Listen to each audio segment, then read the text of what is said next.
Chapter 461. They hadn't even seen a single enemy, yet they were already losing members. This was because Yang Qindong's prestige was high enough. If it were anyone else, even the two most senior division commanders, Lung Song and Gao Xiong, wouldn't be able to hold the fort. At that time, people didn't understand, but now that they were in such an environment, everyone finally understood. They finally understood the painstaking efforts of the sixth young master, and they admired the vision of the sixth young master. Just like now, they were clearly in a very unfamiliar environment, and it was raining outside, and the weather was very humid. If it was the southern Ming army, not many people would be able to endure it, and losing people would be inevitable. However, in front of the Yang family army, it was nothing at all. Everyone just felt that they had returned to their previous training, and some of them were even more ambitious. They didn't treat this place as a battlefield at all, but as an ordinary training. It was because of this foundation that Yang Qindong dared to risk universal condemnation and suddenly enter the Langshan area, making everyone who wanted to watch a show miss it. The Security Bureau was indeed a department with a lot of money. For example, the news that Ing Zong and Min Wang wanted to take advantage of the situation when the mercenaries and the Jiaoji army were both injured was already sent to Yang Qindong when he was on the road. In front of him was an opponent who was 7 to 8 times stronger than him, and there were 2 enemies who were waiting to ambush him. Anyone who encountered such a situation would be confused and feel helpless. In Yang Qindong's case, he just casually changed the route of the army. Or it could be said that he had only entered Liangshan according to the original plan. He had completely disrupted the military plans in the Yunnan region, causing the enemy to be at a loss of what to do. That's right, entering the Langshan area was one of the military steps that Yang Qindong had planned for a long time. In the territory of the Han people, especially under the watchful eyes of several parties, Yang Qindong felt like he was bare-chested for others to see. It was very uncomfortable, and he couldn't use his full strength to display his means. After all, his forces were the weakest at the moment. If his performance was too stunning, it would inevitably give all his enemies a sense of invincibility. Once they had such a feeling, who knew if they would join forces to attack him? If that was the case, wouldn't it be too dangerous? After all, he only had an army of about 10,000 people. As for how to conceal themselves, or rather, how to attract the attention of others, that was the most important problem. This was the reason why they decided to enter Langshan. Jiaoji was a foreign race, and history had proven that the people living here no longer viewed themselves as subordinates of the Han, regardless of whether they chose to submit to or rebel against the Han in the future due to the strength of the Han. On the contrary, they would be like an annoying poisonous snake, wanting to take a bite whenever they had the chance. Facing these non-humankind beings who had no standpoint, no principles, and no bottom line, Yang Qindong wouldn't try to persuade them with emotions and reason like the other emperors. Instead, he would directly devour them, destroy them, and achieve his goal of destroying the nation. That was to destroy the country. Speaking of which, it was quite scary. At least in the future, without a strong reason, even the United States, which was the strongest in military, would not dare to do this. Even if they did, there would be a lot of trouble, and they would have no choice but to help one up and fight the other. It would be amazing if they could achieve the goal of being temporarily obedient. As for the Han, they didn't even think about it. Perhaps this had something to do with the Confucian doctrine of the mean and the many years of inheritance. Even if they had the strength to destroy you, they wouldn't choose to do so. But what year was it now? It was 1451 AD. At this time, people were short-sighted, and they only cared about what they could see. They wouldn't even care about what was further away. This kind of environment where they only cared about their own family affairs was the best opportunity for Yang Qindong to achieve his goal. Putting everything else aside, Yang Qindong could wipe out a foreign race like the Jiaoji without worrying about the condemnation of other countries. In such an environment, if Yang Qindong was still bent on forcing them to submit, he would be pedantic and would truly be harming the country and the race. It was precisely because he had the intention to destroy the country that the trip to Mount Liang wasn't so abrupt. Once they entered Langshan, they could make use of the dense forest to reach the inner parts of Jiaoji. If they were able to move quickly, they might even be able to reach Hanoi, the capital of Jiaoji. This was also the reason why the army had entered Langshan.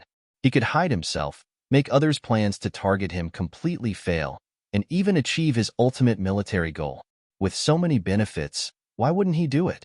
As for whether or not he would feel uncomfortable after entering the forest, did he really think that the targeted training was for nothing?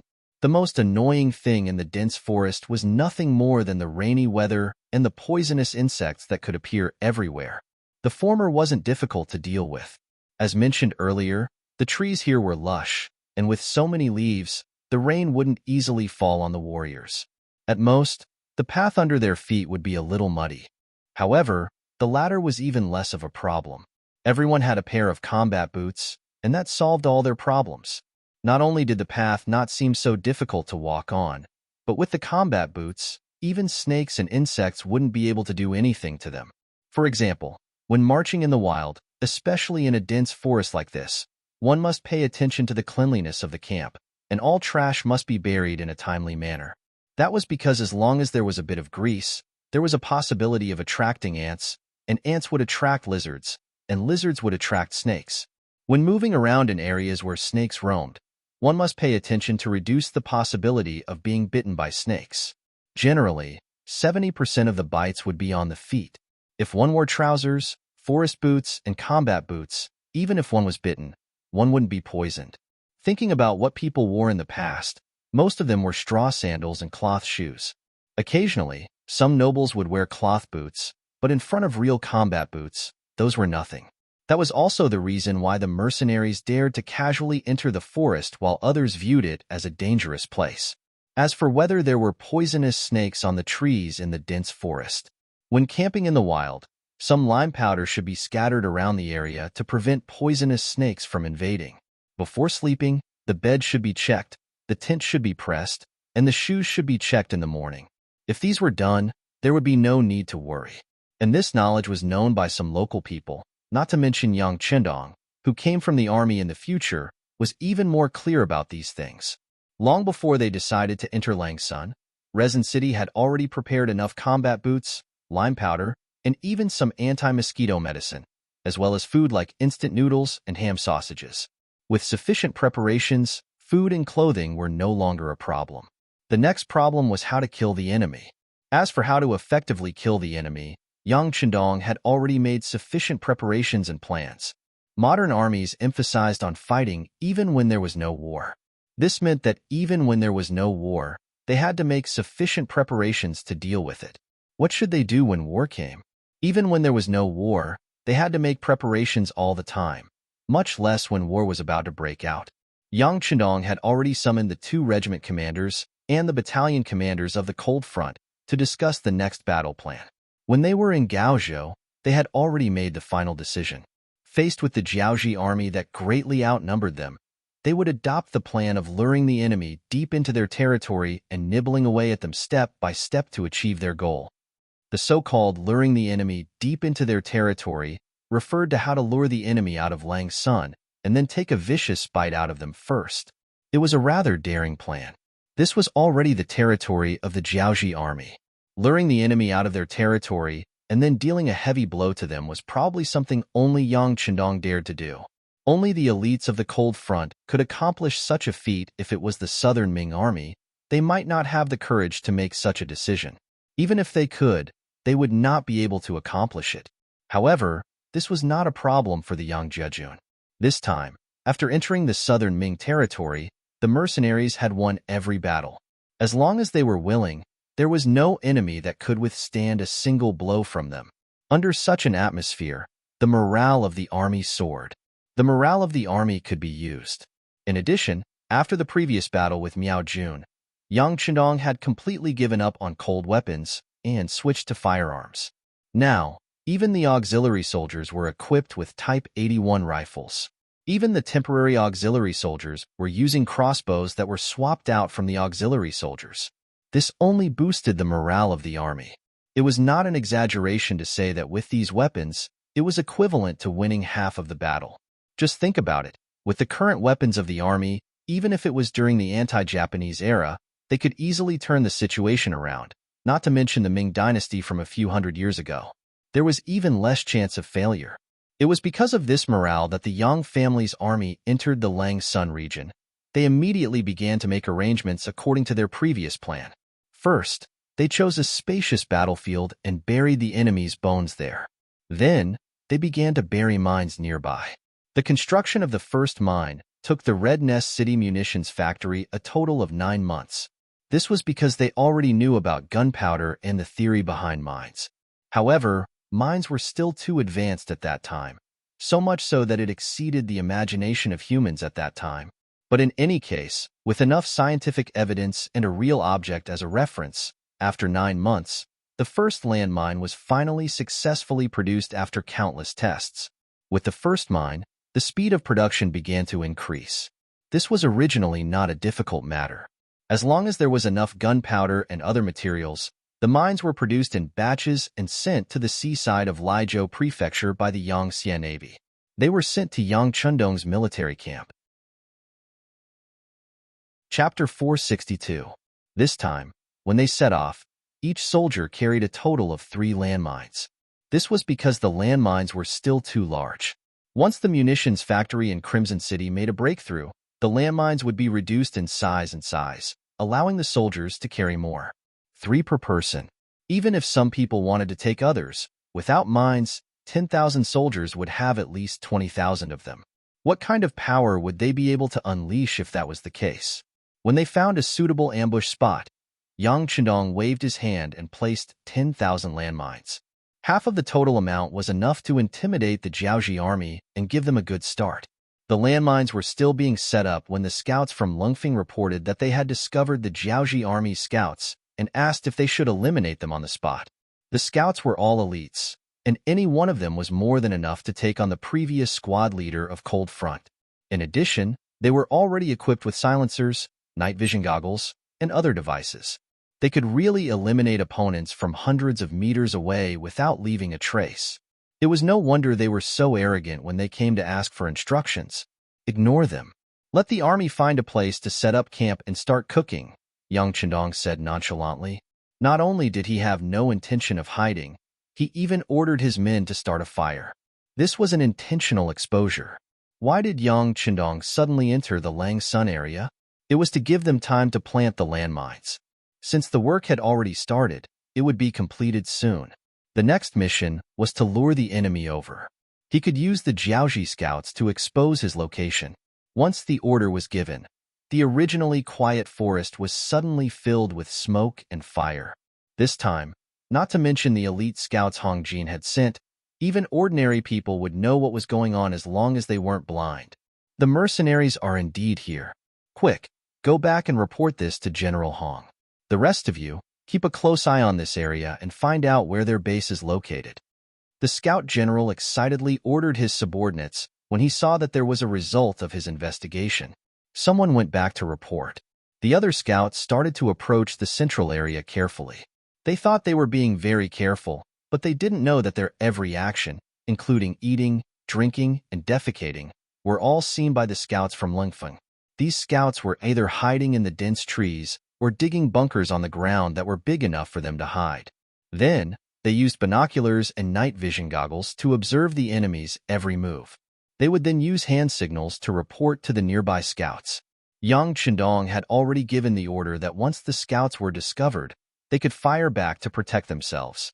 As for whether or not this would alert the enemy, he was not worried at all. From Yang Chundong's point of view, if the enemy appeared in this area, it would be abnormal if they didn't react at all. That would attract the enemy's suspicion. However, it was precisely because of this order that the scouts of the Cold Vanguard began to have some ideas, especially when they realized that the Cochin scouts could not detect their presence. Some of the warriors who were itching for a fight decided to reveal their whereabouts. Then, 1 against 3, 1 against 4, or even 1 against 5, and retreated unscathed from time to time.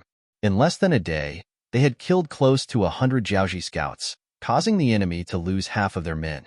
This not only frightened the scout general of the Jiaoji army, it also scared the platoon leader of the Longfeng platoon. The 6th young master's intention was to lure these scouts to the side of the ambush. If they killed all of them, who would lure them into the ambush? For this reason, the platoon leader gave a military order. Unless they were discovered and their lives were in danger, no soldiers were allowed to expose themselves. Once they were discovered, they would be disqualified from Lingfeng according to the military rules. Once the war ended, they would be sent back to develop Qiqian City. Although developing Crimson City was also glorious, and the benefits were also very generous, how could it be more satisfying than fighting on the battlefield with real swords and spears? After the order was given, the scouts finally became obedient. Only then did the Jiaoji scouts continue to move deeper into the mercenary camp. Just when they thought that the enemy's morale was weak and couldn't pose a threat to them, they didn't know that they were only able to enter because the enemy went easy on them. There was nothing to write about the battle between the scouts and the Jiaoji scouts. At most, they only lost 100 men, which was nothing in the eyes of the mercenaries. Even the auxiliary soldiers and temporary auxiliary soldiers had killed far more enemies. Killing 100 men wasn't something to brag about. As for the Jiaoji scouts who were sent to deliver the message, they hurried back as fast as they could. By the time they arrived at Guangnan Prefecture, some of the horses had already died from exhaustion. The news that the mercenaries had indeed entered Lang Mountain and were discovered by the scouts was also delivered to Hong Jin. Hong Jin was very excited when he heard the news. He immediately went to see General Ruan Gangwang. Then, he looked at the general eagerly, waiting for the order to attack. They really don't know what's good for them. However, they probably don't know that we discovered their intentions so quickly. Since that's the case, it's a waste not to eat this fat meat that's delivered to our doorstep.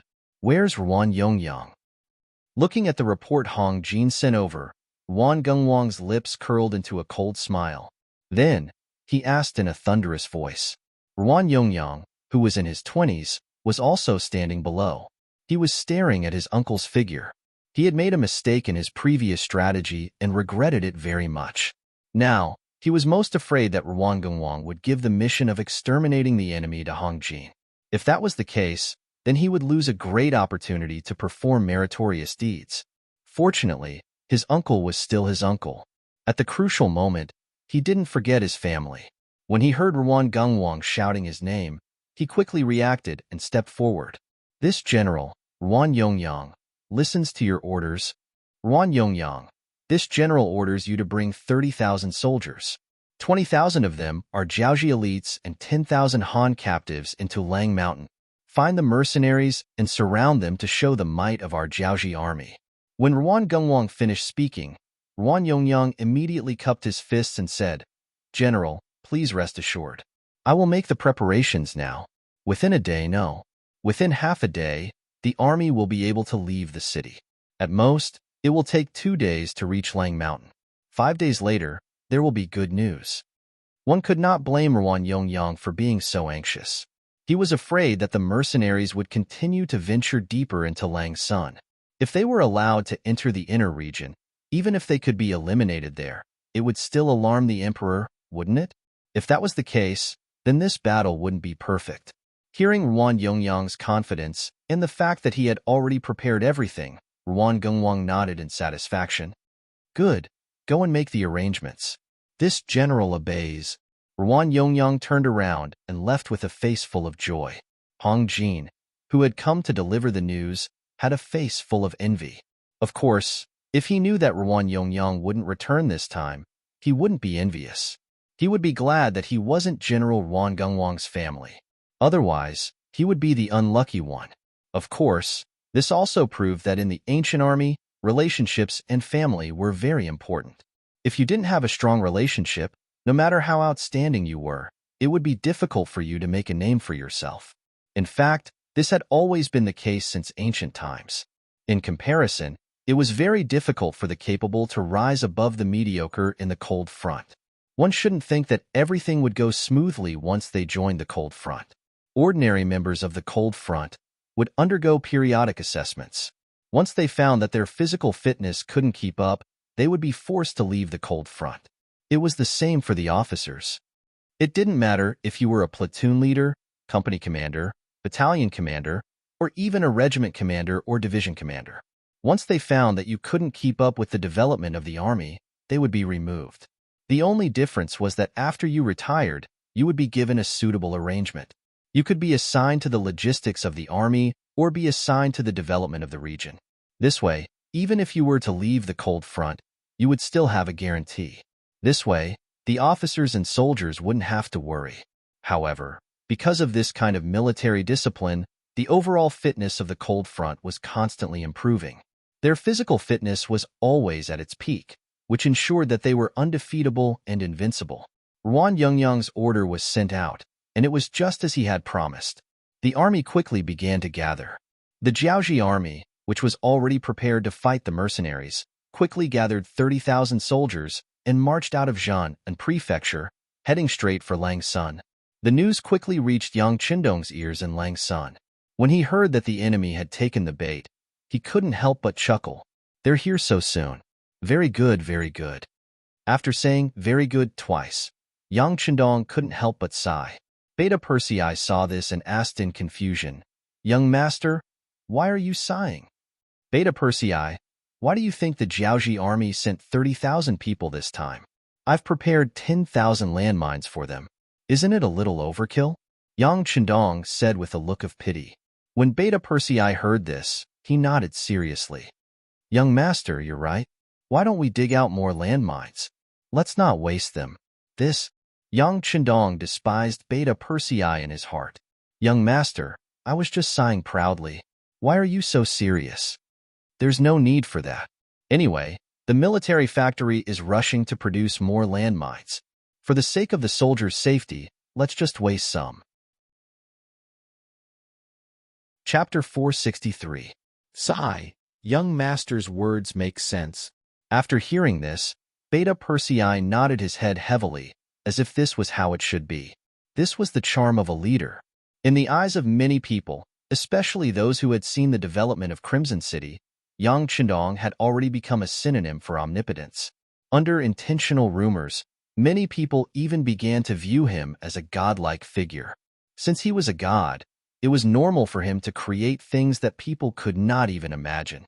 Since he was a god, the things he said and the decisions he made were all correct. Since he was a god, how could Beta Persei oppose him? The two of them seemed to be talking about an extremely ordinary matter. However, if these words were heard by outsiders, especially by their current opponent, the Jiaoji army, many of them would probably vomit blood before even starting a fight. What? We sent out 30,000 soldiers, 3 times more than you, and you're complaining that we sent out too few soldiers. Even if you're looking down on us, you don't have to look down on us like this. Liang Mountain. This place, which seemed extremely bad to outsiders, at least, this was what the great Ming army thought, was currently bustling with noise and excitement. Following the sudden appearance of the 30,000 Jiaoji soldiers, many of the surrounding birds and insects were scared away. Only the light rain continued to fall from the sky. To the Jiaoji soldiers who lived in this area all year round, this kind of weather was a common sight. It was precisely because of this that when the army arrived outside Liang Mountain, they only ate a hot meal before moving into the mountain. As the main commander, Ruan Yongyang was so anxious because he was afraid that the mercenaries would suddenly leave and disappear without a trace. If that was the case, it would be quite difficult to find the other party's tracks in the dense forest. Fortunately, the scout general had reported that the mercenaries did not leave. However, from the looks of it, they seemed to be packing up their tents and preparing to leave. We can't let them go. Hearing that the mercenaries were about to leave, Ruan Yongyang became anxious. Between a stationary army and a roaming army, which one was easier to attack, he couldn't be any more clear. Although it was easier to attack a roaming army, it was also easier to let the enemy escape. Once the enemy was in disarray, how could he capture them in this dense forest? Just defeating the mercenaries was no longer Ruan Yongyang's goal. This time, he wanted to completely annihilate his opponents, so that he could better show off his ability. In order to achieve this goal, he naturally couldn't allow the mercenaries to be active. Since he had decided to wipe out the mercenaries, it was better to act as quickly as possible. Just like that, the 30,000 Jiaoji soldiers who had just eaten a hot meal sped towards the depths of Langshan district. They wanted to surround the mercenaries before they could react and catch them off guard. Ruan Yongyang's military order was passed down. All he did was say a few words, but the Jiaoji soldiers were the ones suffering. After leaving Guangnan Prefecture, they almost didn't stop for a rest. Instead, they had been traveling at full speed. They originally thought that they would have time to rest after reaching the outskirts of Langshan district, who knew that another military order would be passed down, forcing the army to continue on their journey. With such speed, the 10,000 Jiaoji soldiers could barely keep up. After all, the Jiaoji soldiers who were allowed to leave the country to fight were all specially selected to display the might of the Jiaoji army. However, the 10,000 Han captives were clearly inferior. Relying on the fact that the Ming dynasty was still in its heyday, these people's foundations were not bad. They were not so skinny that they looked like they were just skin and bones. However, it was impossible to say that their bodies were strong. Most of them were people with sallow faces and muscles. Especially after becoming Han captives, one could tell how much they were looked down upon just by hearing their name. Otherwise, why would they be called captives? The people who surrendered had no dignity. They always ate the worst, were the worst, used the worst, and lived the worst. Take the straw sandals on their feet, for example. They had been wearing them for who knows how long. The slightly better ones, or the ones that their wives made for them, had long been snatched away by the Jiaoji soldiers. In the end, they were given the ones that were about to break or were already broken. They could only continue to use them after some simple repairs. Then there were the weapons they used. Calling them weapons was a bit of an exaggeration. Most of them were broken and rusted farm tools. For example, iron rakes, hoes, and other such tools. Speaking of which, they couldn't be blamed. In the Great Ming Dynasty, steel was a forbidden item. The commoners were not allowed to own it. Once discovered, it would be a serious crime. In addition, their master, the Jiaoji, was terrifyingly poor. How could they be provided with any good weapons? Even the iron blades and spears of the real Jiaoji soldiers were relatively low in iron. At the very least, it was below average. The Han captives, who didn't have anything, now had to continue on their journey. Their morale had long wavered. If not for the fact that the Jiaoji soldiers were constantly patrolling and monitoring them, there would have been many deserters. Not to mention their equipment and morale. No one dared to disobey Yuan Yiyang's orders. They braced themselves and charged into the rainforest of Mount Liang. They followed the direction of the scouts and rushed towards the camp of the mercenaries. Compared to the Jiaoji and Han captives who rushed over, the mercenaries who had been here for close to 3 days were calm and unruffled. Many of them even had a good night's sleep. After entering Mount Liang, half of the first day was spent on the journey. The remaining day was spent on setting up camp and burying mines. When all these things were done, only 2 days had passed. The next half of the day was spent sleeping. After waking up, it was time to eat. After eating, it was time to go back to sleep. Using Yang Chundong's words, if one didn't have enough energy and stamina, how could one fight a war? For a time, the aroma of meat wafted through the camp. This way of eating their fill made all the Longfeng soldiers, auxiliary soldiers, and temporary auxiliary soldiers satisfied their cravings. Yang Chendong also said that this was the last hot meal before they found a new base. In the following days, they would have to eat cold food as much as possible. Even if they could start a fire, it was still a form of restraint. Therefore, if they wanted to eat, they had to hurry. Otherwise, who knew when they would be able to get another chance? Even though they said so, none of the soldiers were really going to eat to death. Not to mention that they were used to eating after entering the Yang family army. Even the temporary soldiers did not crave meat as much as before. Even if they could not start a fire to eat hot food, the meals of the mercenaries were still extremely good. For example, the staple food was instant noodles. Other than that, there were several types of chicken and pork sausages. Even the canned food that everyone brought with them tasted pretty good. There were canned pork knuckles, preserved vegetables with meat, for happiness meatballs, mushroom meat sauce, sweet and sour pork ribs, braised pork, and so on. There were also luncheon meats and various canned fruits. It was really thirst-quenching, and more importantly, it could keep them hungry. Such good food was something that many of the temporary soldiers did not even dare to think about in the past. Now, they only treated it as ordinary military supplies. Many of them were surprised, but they kept these things well. Every time they woke up, the first thing they did was not to check where they put their weapons, but to check if the good food was still there and whether it had been taken away by others. These people were really afraid of being poor. For people who were afraid of being poor, food was always the most important thing. At the last moment, they might not bring anything, but the food that could save their lives would always be there. Yang Chenong grasped the mentality of these people and put food security as the first priority. He believed that as long as the soldiers had enough food, they would have the spirit to fight in the war. In order to live a good life without worrying about starvation in the future, how could they not fight with all their might on the battlefield? In addition to their advanced weapons and hard work during training, they were naturally successful on the battlefield. That's right. Don't think that you are invincible with advanced weapons. Sufficient morale and fighting spirit, as well as transparent rewards and punishments, were the greatest motivators. Otherwise, how could the United States, which had such powerful weapons and equipment, lose the war on the Korean battlefield? This was the reason why the ideological work was not done well. With so much experience, Yang Chendong had originally received such professional training and had been doing it for so many years. He only needed to move over and use it to lay the foundation for his victory. Just like on the eve of the Great Battle, when the scouts at the front reported that the 10,000 Jiaoji soldiers and 10,000 Han captive soldiers were rushing toward the camp, no one was afraid of the approaching battle, whether it was the cold front, the auxiliary soldiers, or the temporary auxiliary soldiers. The cold front soldiers were well-trained and well-equipped, so they naturally did not feel the slightest bit of fear. In addition, they knew that the sixth young master was fully prepared this time. Right now, they only needed to rest up and get up to wipe their hands after they had enough sleep. This way, their hearts would be calm, and they would have the pearl of wisdom in their hands. This time, the auxiliary soldiers were all equipped with Type 81 assault rifles, which increased their confidence. They could not wait to have a chance to perform well. When they heard that the enemy was coming, not only were they not afraid, but they were also very excited.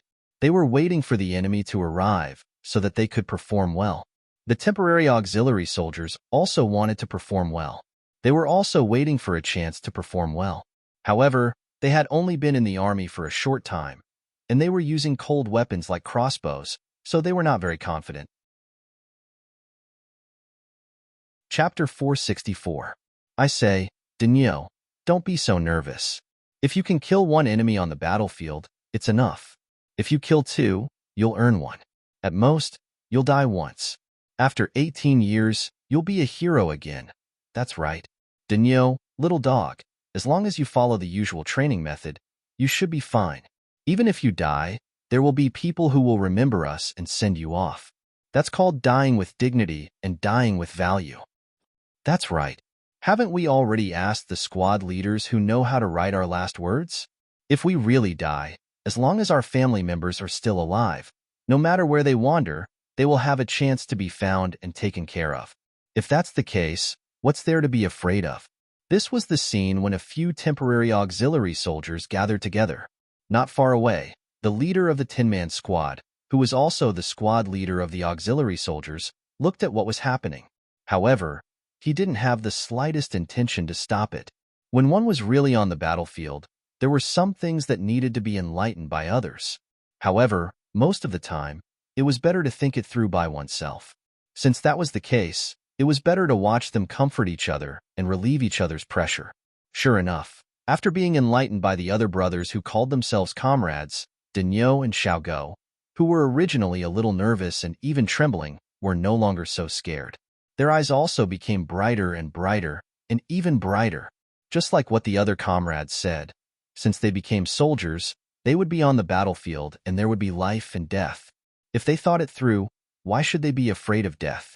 Not to mention that if something really happened to them, the Duke of Loyalty of the great Ming dynasty had already promised them that he would try his best to find their family members and then bring them to a very beautiful world where they could live happily. When they thought that whether they performed a meritorious service or died in battle, the outcome was not bad. They even had a chance to obtain a better reputation. So why not fight and take the risk? After being enlightened, the two of them became spirited. Unknowingly, the friendship between the soldiers in the same squad became deeper and deeper. This kind of thing didn't only happen in this squad. In the entire 14 battalions, at least half of the 5,600 temporary auxiliary soldiers had experienced this. Under the encouragement of the other comrades, their fear of war was resolved. Their fighting spirit began to condense and sublimate, turning into a strong morale that was waiting for the arrival of the war. The war was indeed about to begin. The 10,000 Jiaoji soldiers were the first to arrive, and the remaining 10,000 Han captives arrived 5 kilometers away from the mercenary camp 4 hours later. Order the entire army to surround them. First, form an effective encirclement. Then, take advantage of the fact that it's not dark yet. Charge down. Ruan Yongyang, who had already surveyed the surrounding terrain, issued a military order to his Kiliarchs. General, the army is too tired from the journey. Why don't we have a good night's rest and fight again tomorrow? Out of sympathy for the soldiers, a Chiliarch spoke to Ruan Yongyang, whose eyes were shining. Hee. After Ruan Yongyang sneered, he said, haven't you heard that speed is crucial in war? Since even you think that our army should take a good rest, I presume that the enemy will also think the same. If we suddenly attack at this time, it will definitely be very effective. We will definitely be able to catch them off guard. All right, do as I say. However, if anyone dares to question me, they will be punished according to military law. This battle was definitely a great opportunity for Ruan Yongyang to perform meritorious deeds, especially since the weather was still good today. The originally light rain had already stopped at noon. Without the obstruction of the rain, this was the best opportunity for the army to attack. If they could take down the mercenary army in one go, it would be a great achievement. However, if they were to rest, who knew what would happen? Since Ruan Yongyang had already made such arrangements, the Kiliarchs did not dare to question him. They immediately cupped their fists and went to prepare. The general had only given them an hour to prepare. During this time, they still needed to rush to their respective positions. It was truly too nerve-wracking. What? Someone said that the soldiers were hungry from the journey. Shouldn't they eat some hot food before fighting? Forget it. Once they are full, what if they don't want to move anymore? In any case, everyone had been given a certain amount of rations before they came. Although the rations should have dried up by now, with the rain that had just fallen from the roadside, they should still be able to swallow it. They would celebrate after they won the battle. Yes, when the army was marching to war, there were not so many rules. Especially in ancient times, not everyone could be equipped with something like a water bag. At the very least, one had to be a sergeant and above. When the soldiers were thirsty, they would just find a stream or even a ditch by the roadside and drink it. Feel dirty? That's because you are not thirsty. Feel unhygienic? Sorry, the people of that time did not think so much.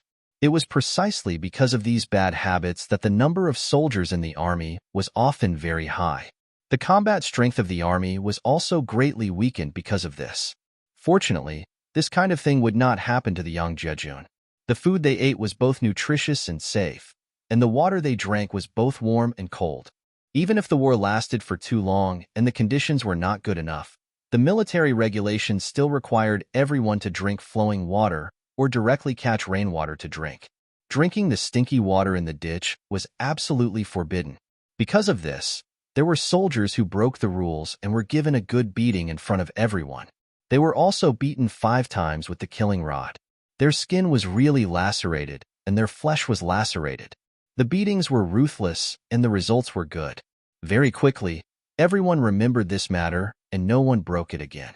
It had to be said that there were times when strict military regulations had its benefits. After all, some people like this kind of thing. Furthermore, Ruan Yongyang had already given the order to end the battle quickly. In his opinion, he had 20,000 soldiers and suddenly appeared in a situation where they were surrounded.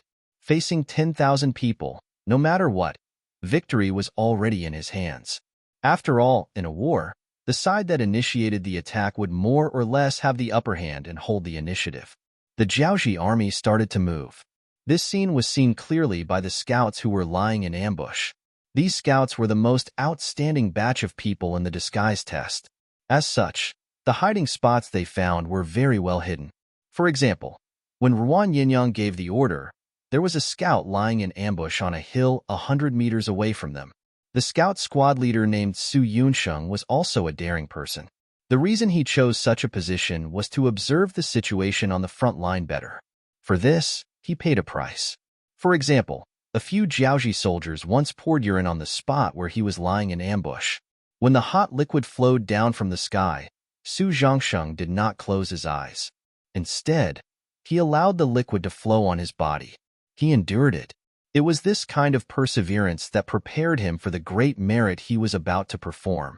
Ruan Yang didn't know about this. He only saw that victory was waving at him, especially when the scouts came to report that the mercenary camp hadn't changed much and didn't seem to have noticed their arrival. This young General Ruan was even more convinced that he would win. Since he got the news from Guangnan Prefecture, he didn't take any rest at all. It only took him a bit more than 2 days to arrive here. The enemy probably did not expect such speed. Since they did not expect it, they should be prepared to pay a heavy price. Did Yang Qindong not expect it? Was he not prepared? With 10,000 landmines buried around the camp, what did he need to prepare? What was there to prevent? In order to allow the enemy to surround and attack from all sides, he chose to set up camp in a spacious area. It seemed to be well connected and was advantageous for a large army to fight. It was all to lure the Jiaoji soldiers into attacking with all their might. Otherwise, he could have found a place with steep terrain and stayed there. Wouldn't it be safer if he used ancient Mount Hua as a path? Speaking of which, the reason why Yang Qindong chose to set up the first battle in Jiaoji here and use defense as offense was to allow everyone to adapt. If the army was made up of only Long Feng and auxiliary soldiers, he would not have chosen such a battle strategy. Instead, he would have found a suitable place to initiate an attack. However, when the number of auxiliary soldiers was equal to the number of Long Feng and auxiliary soldiers, he had to be more conservative. As long as they won the first battle, everyone's morale would reach an unprecedented high. The following battles would be much easier. Because of this, they had to win the first battle. Fortunately, there were 10,000 landmines lying in wait outside. Yang Qindong did not need to get too excited. He only needed to get all the soldiers to prepare for a counterattack and wait for the landmines to go off. As Yang Qindong and the 12,000 soldiers waited, the first landmine finally went off. It was like a bolt from the blue, causing the originally quiet rainforest to become lively. The reason why it became lively was because after the first explosion, the sounds did not stop. They appeared one after another, to the extent that it did not take long for the entire earth to begin to tremble. There were 10,000 landmines. Even if each landmine only sent 2 people to the sky, none of the Jiaoji soldiers would be left alive. Just imagine how majestic it would be. Boom, boom, boom, boom. The loud explosions continued. When Ruan Yang, who was waiting for news, heard it, his face turned even uglier. The Jiaoji army was not completely useless. At the very least, they had heard about the strength of the mercenaries. Therefore, they knew about the incident where 20,000 Miao soldiers were ambushed and blown up in Gaozhou. Therefore, when they launched the attack this time, Ruan Yang had made some preparations. For example, the formation of the army was to spread out. For example, he wanted the Han captives to charge at the front. Chapter 465. This was to prevent his side from suffering too heavy of a loss before the battle even began. However, even though he was somewhat prepared, his expression was still very dark when he heard the incessant rumbling. His expression had completely darkened, and even the Chiliarch who was about to ask if he should withdraw the army didn't dare to raise any objections. Even Ruan Yongyang, who was 5 kilometers away, was frightened by the might of the landmines, much less the Jiaoji army at the front lines. The Han captives who were arranged to be at the front lines were unhappy. They knew that they were being used as shields. However, they had no choice but to lower their heads and endure. They thought that if they could make use of this opportunity to be the first to charge into the camp and kill the enemy, they would be able to gain merit. With such a helpless mentality, the 10,000 Han captives started to advance in all directions. However, when the landmines exploded one after another under their feet, everyone's expression changed. They had never seen such a thing before and had never seen such a large commotion. Many of them instinctively fell to the ground and even threw away the hose in their hands that could not be considered weapons. Bastards! Get up and continue to charge. The Jiaoji soldiers at the back were also frightened by such a commotion. Fortunately, these godly objects that could cause people to fly were only dangerous when they were close to them. They could only be triggered when they stepped on them. After a while, they calmed down. Then, they began to force the Han captives who were afraid of death to charge forward. They were kicked up from the ground one by one. If anyone was unwilling, the Jiaoji soldiers would immediately swing their blades and send their heads flying into the air. Seeing blood, the other Han captives did not dare to resist. They could only grit their teeth and continue forward. They prayed that their luck would not be so bad that they would not step on those godly objects that could take their lives. However, such praying was destined to be useless. For an entire 2 kilometers, there were landmines that could cause people to fly everywhere. Even if you were lucky and did not step on one, there was no guarantee that your luck would be the same the next time. However, because the Han captives slowed down and became more careful, the explosions of the landmines were not as concentrated. However, from time to time, someone would still be hit. Not only him, but others would also be blasted into the air. Just like that, they walked and stopped for an hour. After paying the price of 6,000 to 7,000 people, they had completely stepped on the mines in a few areas, turning them into a battlefield vacuum that could be entered and exited. Scouts reporting that all the mines in Area 3 have been cleared. All mines in Area 5 have been cleared. District No. 6. Standing in the temporary military tent, Yang Chendong listened to the report while watching Tiger's main insert small red flags into the sand table in front of him. Good. Pass down the order. In a quarter of an hour, we will launch a full counterattack along the 3rd, 5th, 6th, and 8th areas. Blow the bugle of charge. After Tiger's mane inserted the flags into the sand table, he turned around and asked Yang Chendong, "Young master, do you want to take captives?" Following this question, the atmosphere in the tent became tense. When it was so quiet that one could hear a pin drop, Yang Chendong's voice sounded, "No need. Apart from leaving Ruan Yongyang's dog life as planned and baiting Ruan Gongwang to bring reinforcements, everyone else can be killed." When these words were spoken, Luo Par, Lu Zhua, Wu Shang, Qin Bo, Kong Chu and Xin, and the other officers' expressions changed. They were very clear that under this order, those 10,000 people, no, even if there were no more than 10,000 Han captives, they would all die. Carry it out. Some people's spines have already been broken. I'm afraid it will be difficult for such people to stand up again. Instead of this, it's better to give them a quick death and hope that they can be reincarnated into a good body in the next life. Yang Chendong felt the solemn atmosphere in the military tent and knew what everyone was thinking. However, he did not have any intention of changing his mind. He only gave a simple explanation. These Han captives were indeed scared. Even if they had weapons in their hands, they did not dare to resist the Jiaoji army. Especially when they were 1-to-1 in terms of military strength, they did not dare to resist. These Han people had already lost their dignity. It was not a pity to lose them. Furthermore, in this rainforest, Yang Chendong did not have much food to satisfy them.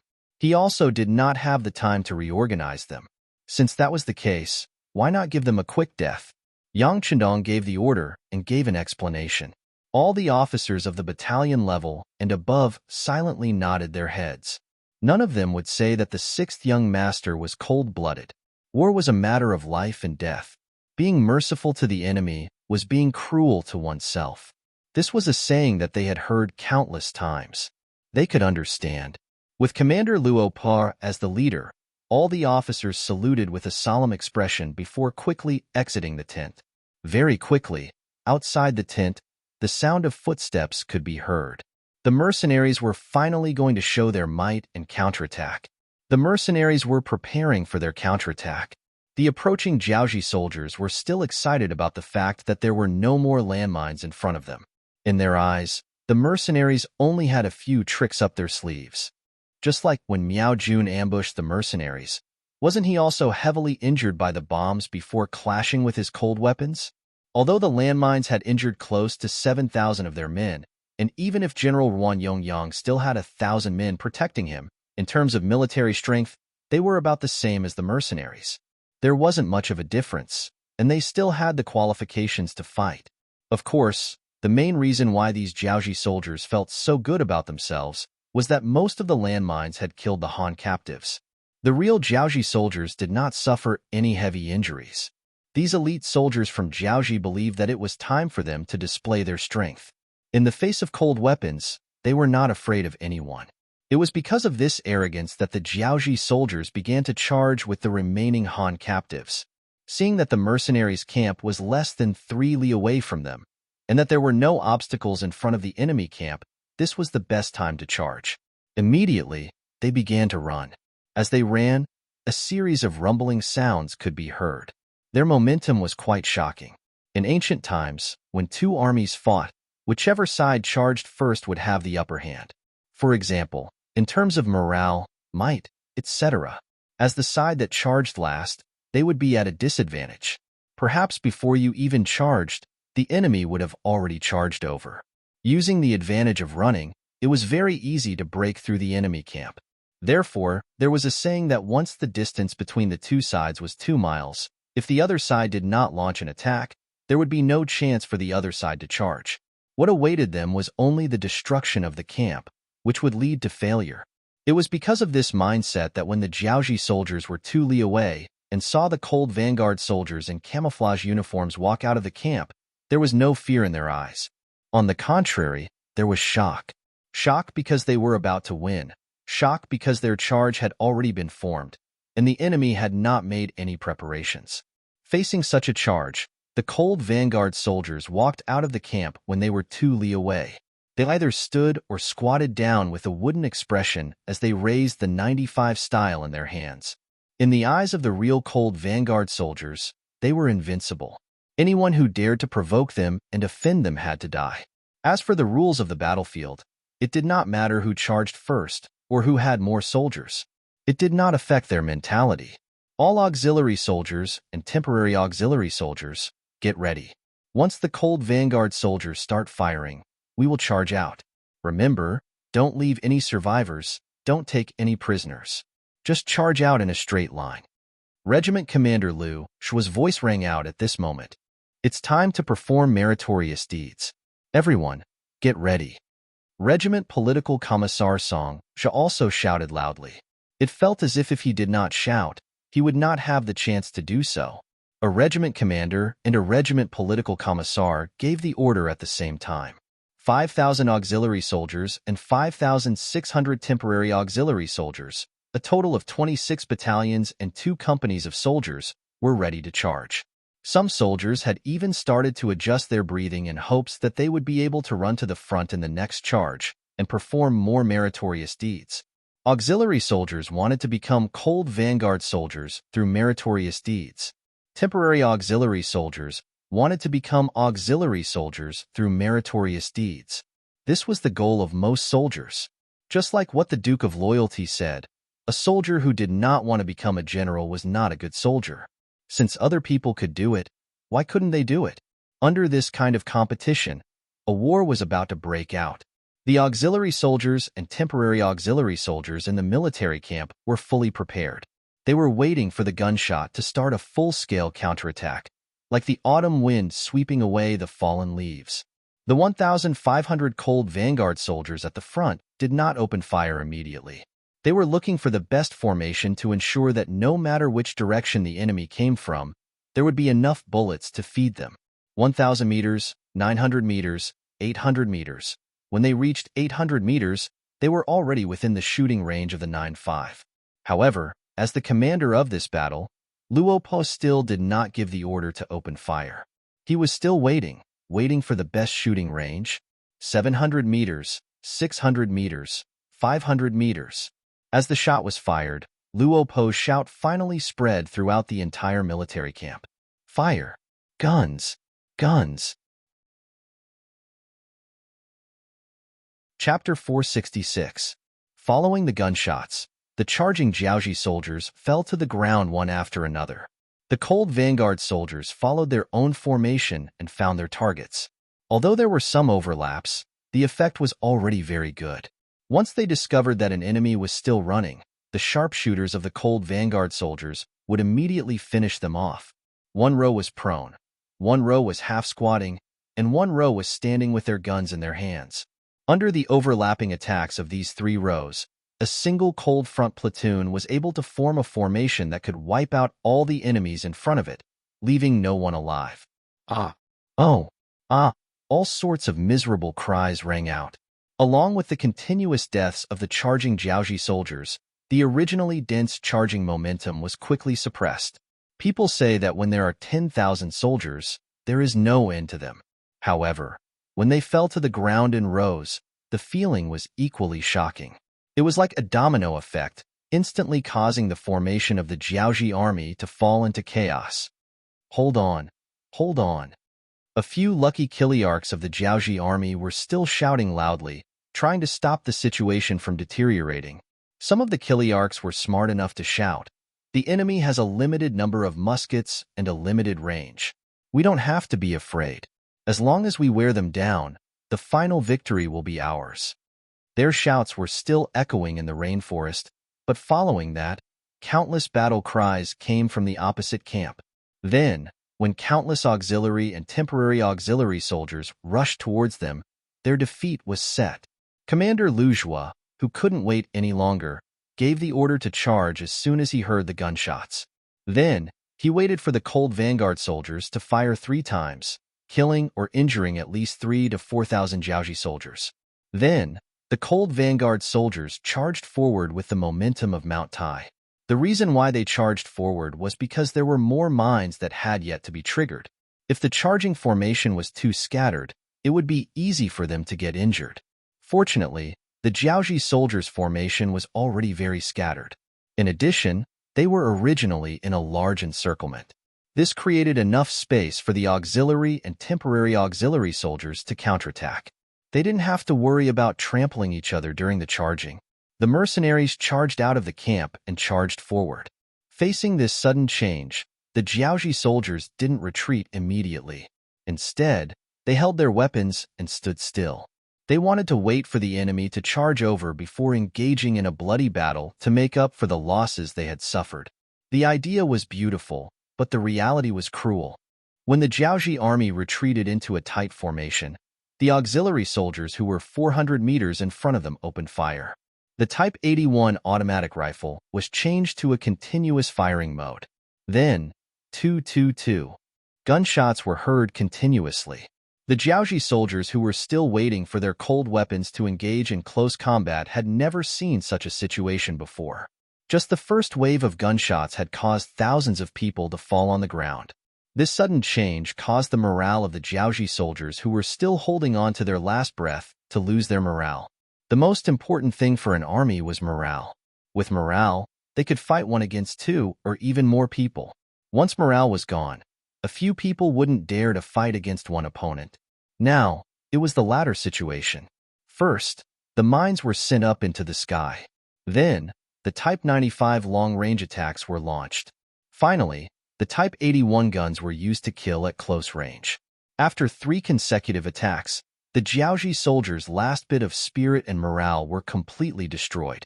Forget about those who had fallen to the ground. Those who were still standing were considered lucky. However, at this moment, all they wanted to do was turn around and run for their lives. What kind of joke was this? They hadn't even engaged in close combat. They didn't even get a clear look at the enemy's appearance. Out of 19,000 people, less than 5,000 were left. This wasn't a battle. It was a massacre. Once a third of an army was severely damaged, it was possible for the army to explode. This was an accepted rule on ancient battlefields. The reason why the Jiaoji soldiers were able to hold on until now was because they had always been fantasizing about close combat. They wanted to achieve victory and turn the tables around. However, when they realized that their last hope was dashed and they had no chance of getting close to the enemy, what were they waiting for if they didn't run and explode? The 5,000-strong army retreated rapidly in different directions. They wished that their parents had given them an extra pair of legs. Behind them, more than 10,000 auxiliary soldiers and temporary auxiliary soldiers were charging at full speed. Occasionally, someone would stop and fire a few shots, shooting down the Jiaoji soldiers who were running at the back. Charge. Temporary auxiliary soldiers. Our crossbows have a limited range. If you want to contribute, you have to run fast. Charge. A few temporary auxiliary battalion commanders shouted loudly at this moment. Then, they looked at some of their auxiliary battalion comrades who were holding Type 81 rifles with resentment in their eyes. They couldn't be blamed for looking at them like that. If they contributed, What about the temporary auxiliary soldiers? Amidst their shouts, the temporary auxiliary soldiers started to increase their speed. Daniel and Xiao Go were also running as fast as they could. Originally, they thought that in terms of military strength, this would be an evenly matched battle, and many of their temporary auxiliary soldiers would die. After all, their weapons and intimacy were far inferior to Long Feng's auxiliary soldiers. On the battlefield, there was a need to differentiate between the legitimate and the illegitimate. It was just like a family. When there were many children, there would always be some who would be liked. It was reasonable for Daniel and Xiao Go to have such thoughts. This was also what they were worried about. However, when the battle really started, they realized that they weren't the ones to attack first. Instead, it was Long Feng and the auxiliary soldiers. All they had to do was take advantage of the situation and kill the enemy. Under such a situation, if they still couldn't kill the person who defeated the enemy, then they would have lived in vain. They would have eaten so much meat and suffered so much training for nothing. Humans were like that. Before something was done, they would always worry about this and doubt that. However, when they really did it and saw hope, then it was time for them to give it their all. Just like now, all the temporary auxiliary soldiers started to exert their strength. They even thought about earning more merits and getting better treatment. With such thoughts, they completely forgot about their fatigue. They all stimulated their potential and ran forward without any fatigue. In comparison, the Jiaoji army was in a much worse situation. After 3 battles, there weren't many real Han captives left. Most of them were real Jiaoji soldiers, and they were the elites of Jiaoji. However, these elites had been constantly on the move for more than 2 days. Their physical strength was already exhausted. Now that they were frightened by the battle, many of them started to feel weak in their legs. They couldn't display their usual speed. One was exceeding their normal speed, while the other was not being able to use their full strength. The outcome of the battle was obvious. In the time it took to drink a cup of tea, the temporary auxiliary soldiers had already run behind the Jiaoji army. Then, they fired their crossbows and arrows at the back of the Jiaoji army, causing them to scream in pain. Auxiliary soldiers, protect from the sides. Prevent any accidents from happening. Seeing how brave the temporary auxiliary soldiers were, the regiment commander Luge gave a military order to the soldiers beside him. Using this battle to raise the morale of the temporary auxiliary soldiers was also the request of the 6th young master. Of course, they had to do their best to fulfill it. Reality also proved that after this battle, the 14 battalions of temporary auxiliary soldiers should be real soldiers. Under the combination of the Type 81 assault rifles and crossbows, the Jiaoji army had no chance of survival. The only thing they could do was to die sooner or later. Lost. Lost. The front line has lost. Less than 5 li away, a Chiliarch stumbled over with a face full of panic. Pooh! Just as Ruan Yinyang was about to walk forward and ask for an explanation, he suddenly felt a pain in his right leg, following which, he fell to the ground with a plop. This sudden scene caused the surrounding Jiaoji army to turn pale with fright. They couldn't understand what had happened. They couldn't understand why their general Ruan would fall to the ground. However, there was only a slight movement from a mound of dirt about 100 meters away. Of course, even if there was movement, it wouldn't attract any attention. Unless someone was keeping a close eye on the mound, such a slight movement wouldn't be noticed. Needless to say, this movement was from Su Yunsheng, who was hiding there. He had already found the best shooting position. With the help of the silencer, his movement didn't attract any attention. It was as if he had never moved. After firing that shot, he went back into silence. It hurts. It hurts. Ruan Yinyang, who had suddenly fallen to the ground, screamed hysterically. That shot had broken the small bone in his right leg. Because the distance was too close, the shot had even pierced through the bone and flew out. His calf bone had been pierced, so it was no wonder that Ruan Yongyang would scream like this. Because of this, the army that should have retreated after hearing that the front line had lost the best opportunity to break through. Ruan Yinyang half knelt on the ground, cold sweat dripping down his face. Beside him, a few medical personnel were busy. However, in the face of a broken leg, there was nothing they could do even if they had good medical skills. This won't do. General needs to rest. He can't run around anymore. Otherwise, the consequences will be dire. a medical officer said with a serious expression. Chapter 467. I agree. The other two military doctors couldn't help but nod their heads. It was obvious that this was exactly what they wanted to say. Even if the front line was defeated, the three military doctors still had the same attitude. Speaking of which, this was something that could not be helped. Who was Ruan Yongyang? He was a member of the Ruan clan and the nephew of the frontline commander, Ruan Gengwang. If he lost his right leg because of this, it was equivalent to the three of them losing their heads. For the sake of their own lives, they would never agree to leave this place right now. The three military doctors had their own ideas, which gave the Chiliarch a headache. He knew that retreating now was the best way. Perhaps they could preserve the strength of 1,000 men, but sacrificing one of Ruan Yongyang's legs would not end well even if they escaped with their men. Since that was the case, it was better to stay and defend with all their strength. If the reinforcements could arrive in time, they might be able to survive. Organize the defense immediately. At the same time, send someone to Guangnan Prefecture to ask for reinforcements. It must be fast. The Chiliarch was a decisive person.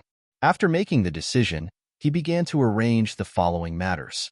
Then, the 1,000 men began to move to a slightly higher place that they had chosen long ago. Obviously, they wanted to use the terrain to strengthen their defense. The 1,000-man team quickly left the place. Only when everything quieted down did the mound 100 meters away move slightly. Then, Su Yunsheng, who was covered in leaves and dust, suddenly stood up from the mound. Phew! First, he exhaled a mouthful of turbid air. Then, he shook his body hard to shake off the dust that stuck to his body for camouflage. Then, he determined the direction and rushed to the camp of the main force. There was a whole platoon of scouts lying in ambush nearby. What they needed to do was to shoot Ruan Yongyang at the critical moment. They did not want to kill him, but only to make it inconvenient for him to move. If this task was given to others, it would naturally be difficult to accomplish. It could even be called an impossible task. As the general of the front line, how could Ruan Yongyang have too few guards around him? However, it was a different matter in the eyes of the mercenaries who had long-range weapons. At least in the eyes of the elite scouts, all they lacked was an opportunity. Once the ambush location was closest to Ruan Yongyang, that person could replace a platoon of soldiers to complete this seemingly impossible mission. Unfortunately, Su Yunsheng, who was already a squad leader, had good luck. The place where he was lying in ambush happened to be Ruan Yongyang's temporary resting place. Thus, the shot was fired and completed the sixth young master's orders. Su Yunsheng was somewhat excited as he rushed towards the mercenary camp. Of course, he wasn't going there to show off his achievements. Instead, he needed to tell the sixth young master what he had just heard and seen, so that he could make the best decision. Outside the Yang family army's camp, the frequency of gunshots was getting lower and lower. From the start of the battle, when the Jiaoji army started charging and stepped on the first landmine, it had been 6 hours since the start of the battle. When the battle started, it was afternoon and they could be seen everywhere. Now that it was night time, the moon hung high in the sky and the sky was getting darker and darker. After 3 hours of intense battle, the overall situation was settled. From time to time, there would be battle reports from the front lines. The strategists in the tent were still doing all sorts of calculations. The approximate number of casualties had been calculated. Of the 19,000 enemies, about 7,000 had died from the mines, 3,000 had died in the first frontal assault, and another 5,000 had been killed by the subsequent attacks. Now, there were less than 4,000 people still running away. However, even these 4,000 people wouldn't have a good ending. There was an 80% chance that they would be caught and killed by the cold vanguard, auxiliary soldiers, and temporary auxiliary soldiers that were scattered out. Only about 10%, or at most 20%, of the enemies were lucky enough to survive. However, whether or not they were able to withstand the harsh weather of the rainforest and resist the invasion of the poisonous insects and live a healthy life, only the heavens would know. Report: Scout Platoon Squad Leader Su Yunsheng requests an audience. The voice of the first guard, Ba Daojiang, rang out from outside the tent. Su Yunsheng. Hearing this name, Yang Qindong quickly outlined the figure of a tall young man in his mind. He saw the potential of the other party as a scout during the assessment and discovered him. Since he was someone that young Chundong thought highly of, how could he not have an impression of him? Let him in. As the voice fell, the tense curtains were pulled open from the outside. Su Yunsheng, his face covered in dust and his body wrapped in leaves, strode in. Hello, sixth young master. Su Yunsheng said excitedly with a very standard military salute. You've worked hard. Come, quickly give Yunsheng a bowl of water to drink. Although Su Yunsheng's mental state was very good, Yang Chendong could still see that his body was a little tired. Yang Chendong, who started as a scout, was very clear about the hardships in the rainforest. A bottle of canned fruit was poured into a big bowl. Ming personally delivered it to Su Yunsheng.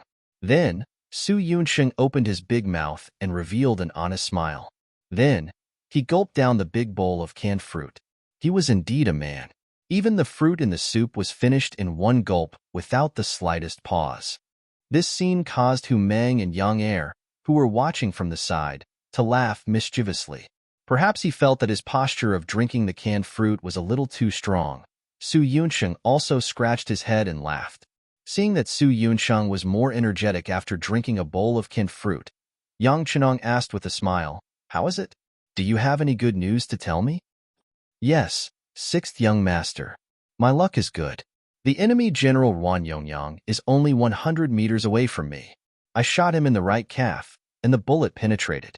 Now they have retreated to a high hill 2 miles away and are in a defensive position. They can't escape. Su Yunsheng was indeed worthy of being promoted to the position of deputy platoon leader. The military report was very detailed and decisive.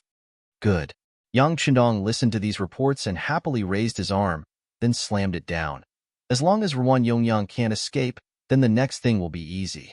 Not bad, squad leader Su Yunsheng. You have done a great job this time, and after the battle is over, you will be rewarded. Yes. Su Yunsheng's eyes also flashed with light. First, he straightened his body and agreed. Then he smiled as if they were familiar with each other. Sixth young master, do you want us to sneak up and kill them a few times while it's dark? With the existence of night vision equipment, plus the fact that they usually train at night, it was not difficult for them to kill in the dark. It was even one of their best skills. However, in the face of Su Yunsheng's request, Yang Chendong did not immediately agree.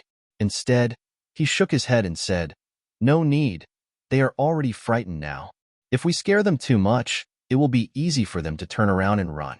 If that's the case, then it won't be fun. Besides, every scout has a treasure. It's better not to take risks.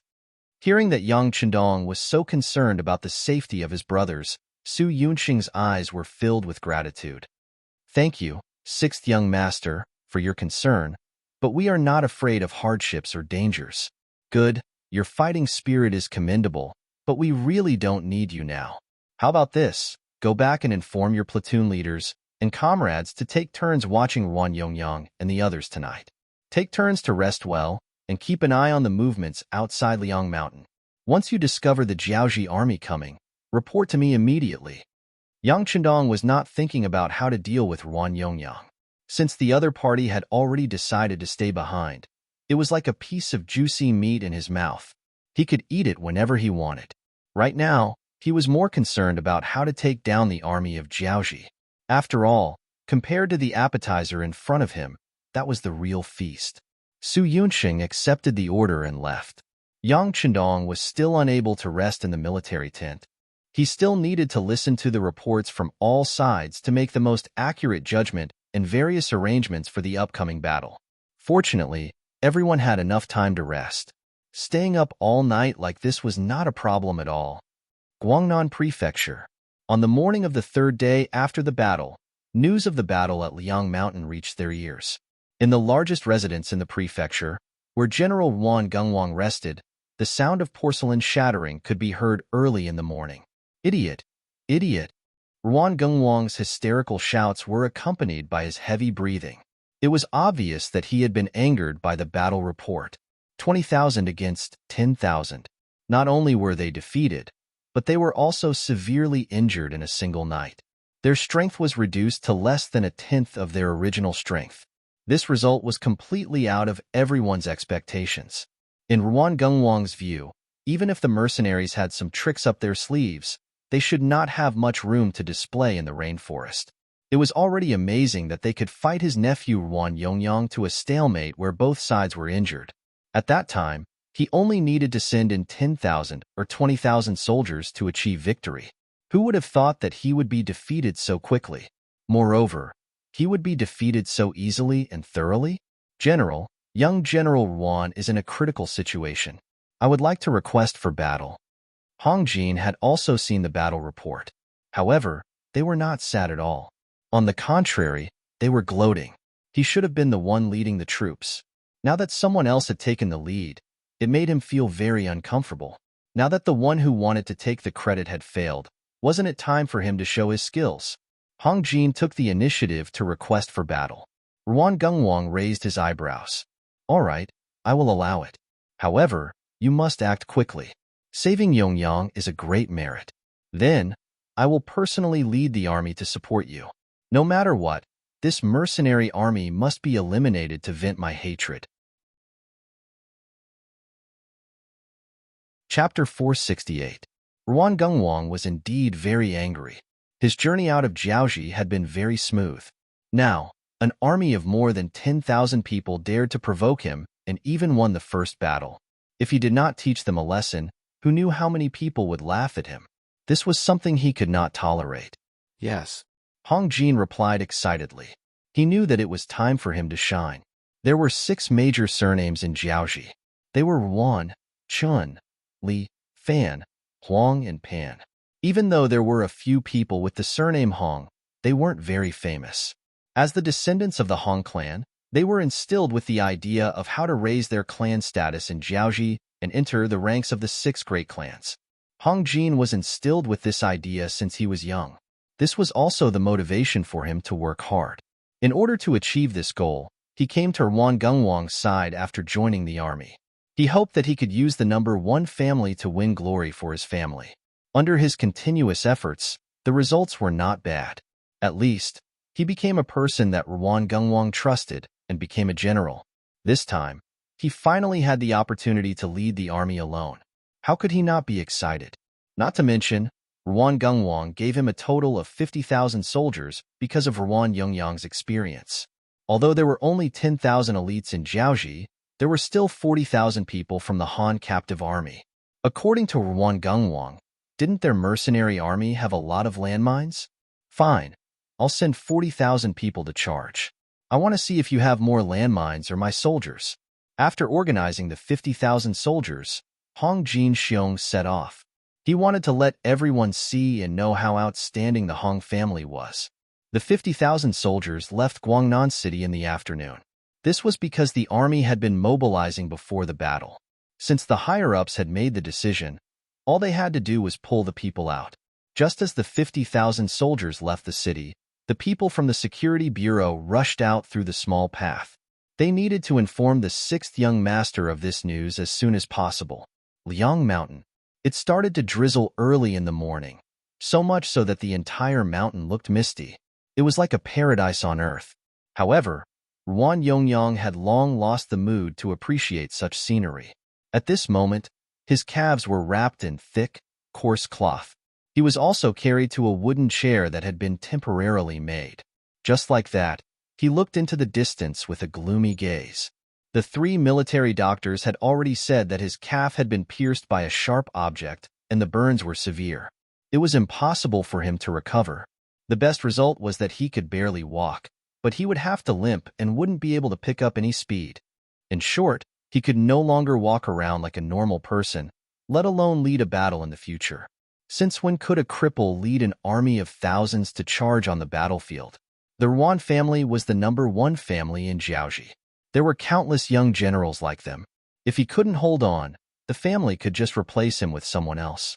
But to Ruan Yongyang, he would eventually be the one who would be abandoned by his family, even if his uncle was Ruan Gungwang. He would not be able to fight in the future, and he had lost this battle so thoroughly. Ruan Yongyang's heart was like dead ashes. He could not see a trace of light and hope in his life. General, it's time to drink your medicine. A military doctor carefully walked in front of Ruan Yongyang. Clearly, he also knew that the young general was in a bad mood. Even though he was somewhat prepared, When Ruan Yongyang suddenly knocked over the bowl of medicine, the military doctor was still scared out of his wits. He trembled in fear and retreated. "Scram! Will my body recover if I drink your medicine?" he shouted loudly. At this moment, all the anger in his heart was vented on the military doctor. Of course, medicine could not cure the illness. It could only alleviate the symptoms. Faced with such a question, the military doctor naturally did not dare to speak the truth. He could only stand there with a wronged expression. Fortunately, the Chiliarch took the initiative to walk over and saved him. "General, you should still drink your medicine no matter what. Your body is still the most important." "No, none of this is important. This general has been defeated and will become a cripple in the future. These are all facts. This is the most important thing." Ruan Yongyang shook his head continuously. His eyes were filled with a deathly aura. This silence lasted for about half the time it took to brew a cup of tea. Then, Ruan Yongyang seemed to have returned to normal. He asked, "What's the situation outside now?" "No, it's not good." The Chiliarch hesitated for a moment, but still decided to report the truth. "We are now surrounded. There are mercenaries outside. They have blocked all our escape routes. It seems like they will launch a fatal attack at any time." "How many people are there?" Ruan Yongyang asked with a cold expression. "I don't know. They are all over the mountains. I can't see how many people there are," the Chiliarch said with a helpless tone. In an instant, the atmosphere became much more oppressive. After another half a day, Ruan Yongyang took a few deep breaths. After a long struggle, he said, "How many people do we have left? When can the reinforcements be sent?" "We still have more than 1,500 people in our hands. Among them, 500 escaped. Because they were scared of being beaten, they affected the soldiers in our hands. Now that the morale of the army is unstable, the situation is very critical. We may collapse at any time. As for the reinforcements, we can't send any messages out now. We don't know what the situation outside is like." The Chiliarch was telling the truth. Ever since they were surrounded, they could not send any messages out. Even news from the outside could not be sent in. The only thing they could do now was to wait. Wait to be rescued, or all of them die here. "I don't know." Hearing this answer, Ruan Yingyang wanted to get angry. However, when he thought about how unstable the morale of the army was, he could only suppress the anger in his heart. "Go and tell the brothers that my uncle won't leave us to die. He will definitely come and save us. As long as we can survive these 2 days, we will definitely see hope. When the time comes, we will surround them and the center will bloom. At that time, everyone will be meritorious. Yes, I will speak to the brothers. However, General, you still have to take your medicine. Without a healthy body, we will not be able to see the day of victory." The Chiliarch was persuaded by these words. If they could really hold on until the reinforcements arrived, he would be able to protect Ruan Yongyang from death. This would undoubtedly be a great achievement. Looking at this layer of relationship, not only would he not be at fault, he might even be rewarded. Hearing the Chiliarch's advice and thinking that he still needed this person, Ruan Yongyang obediently took a new bowl of medicine and drank it. A bitter look flashed across his face as he said to the Chiliarch, "Continue to send people to contact the outside. No matter what, we cannot just sit here and wait." "General, don't worry. I will make the arrangements now." The Chiliarch also knew that if the news did not spread, their chances of survival would be greatly reduced. Outside the encirclement, a battalion of Long Feng soldiers and 2 battalions of auxiliary soldiers were scattered in all directions. Compared to the anxious Jiaoji soldiers in the encirclement, they were not anxious at all. On the contrary, those who were supposed to be dozing off were dozing off. Less than a third of them were left to monitor every movement within the encirclement. With such a force, even if they charged into the encirclement now, they were 100% confident that they could kill Ruan Yongyang. They could even guarantee their own safety. However, since there were orders from above that they were not allowed to charge now, all they could do was wait. Fortunately, from time to time, they would see Jiaoji soldiers trying to rush out to report the news. They could be used as live targets to practice their spears, so it was not too boring.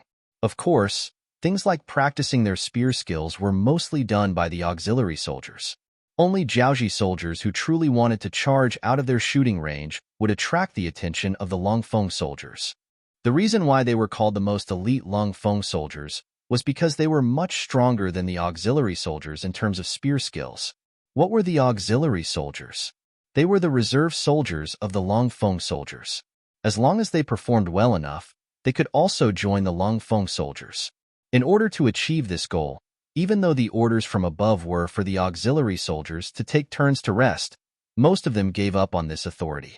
They hid in hidden places and carefully observed every movement in front of them, waiting for their target to appear.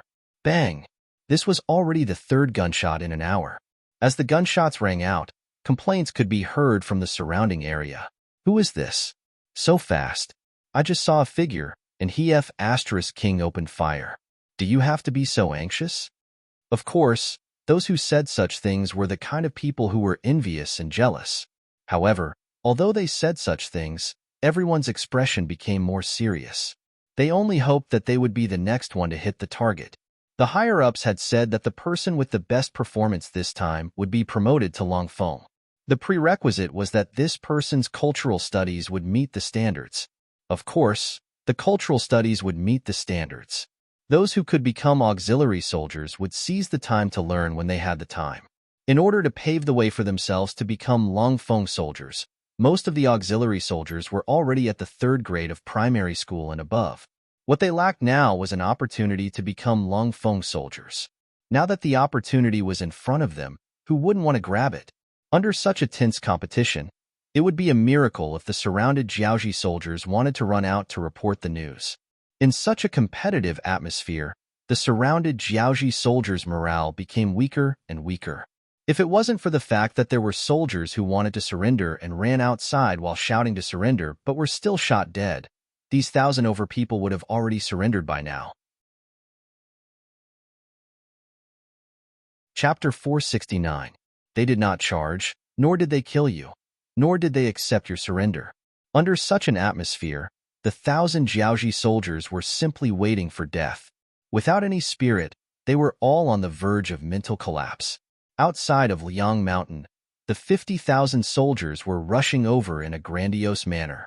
Hong Jin was finally able to lead an army by himself, and it was a full 50,000 men. One could imagine how excited he was at this moment, so much so that he had forgotten his previous calm demeanor. There was only one thought in his mind, and that was to enter Liang Mountain as quickly as possible. Putting aside whether or not he could destroy the mercenaries, he had to save Ruan Yongyang first. Even though the intelligence report said that Ruan Yongyang was injured and his right leg could not move, he was still a Ruan Yongyang. But no matter what, he was still a member of the Ruan family, and he was also General Ruan Gongwang's nephew. If he could save his life, he would receive a lot of gratitude from the Ruan family. Thinking about how the Hong clan could rise up in Jiaoji with the support of the Ruan clan, Hong Jin was extremely excited. Under such excitement and impatience, the 50,000 soldiers moved much faster than before. Even their formation had become somewhat disorderly. Some of the Han captives had blisters on their feet, and their stomachs were empty. However, Hong Jin did not care about any of this. He was only thinking about one thing, and that was to charge into Liang Mountain, save Ruan Yongyang, and destroy the mercenaries. Once he could accomplish these goals, what did it matter if the soldiers suffered a little? A general's success was built on 10,000 corpses. Which general did not rely on killing and sacrificing tens of thousands of people to become famous?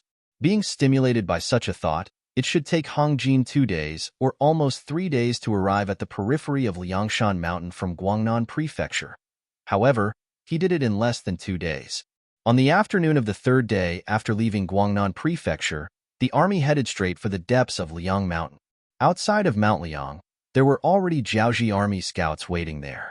The reason why they could still stand there was not because the scouts did not have the ability to eliminate them, but because they wanted to keep them alive. If they wanted to enter the mountains, they needed someone to lead the way.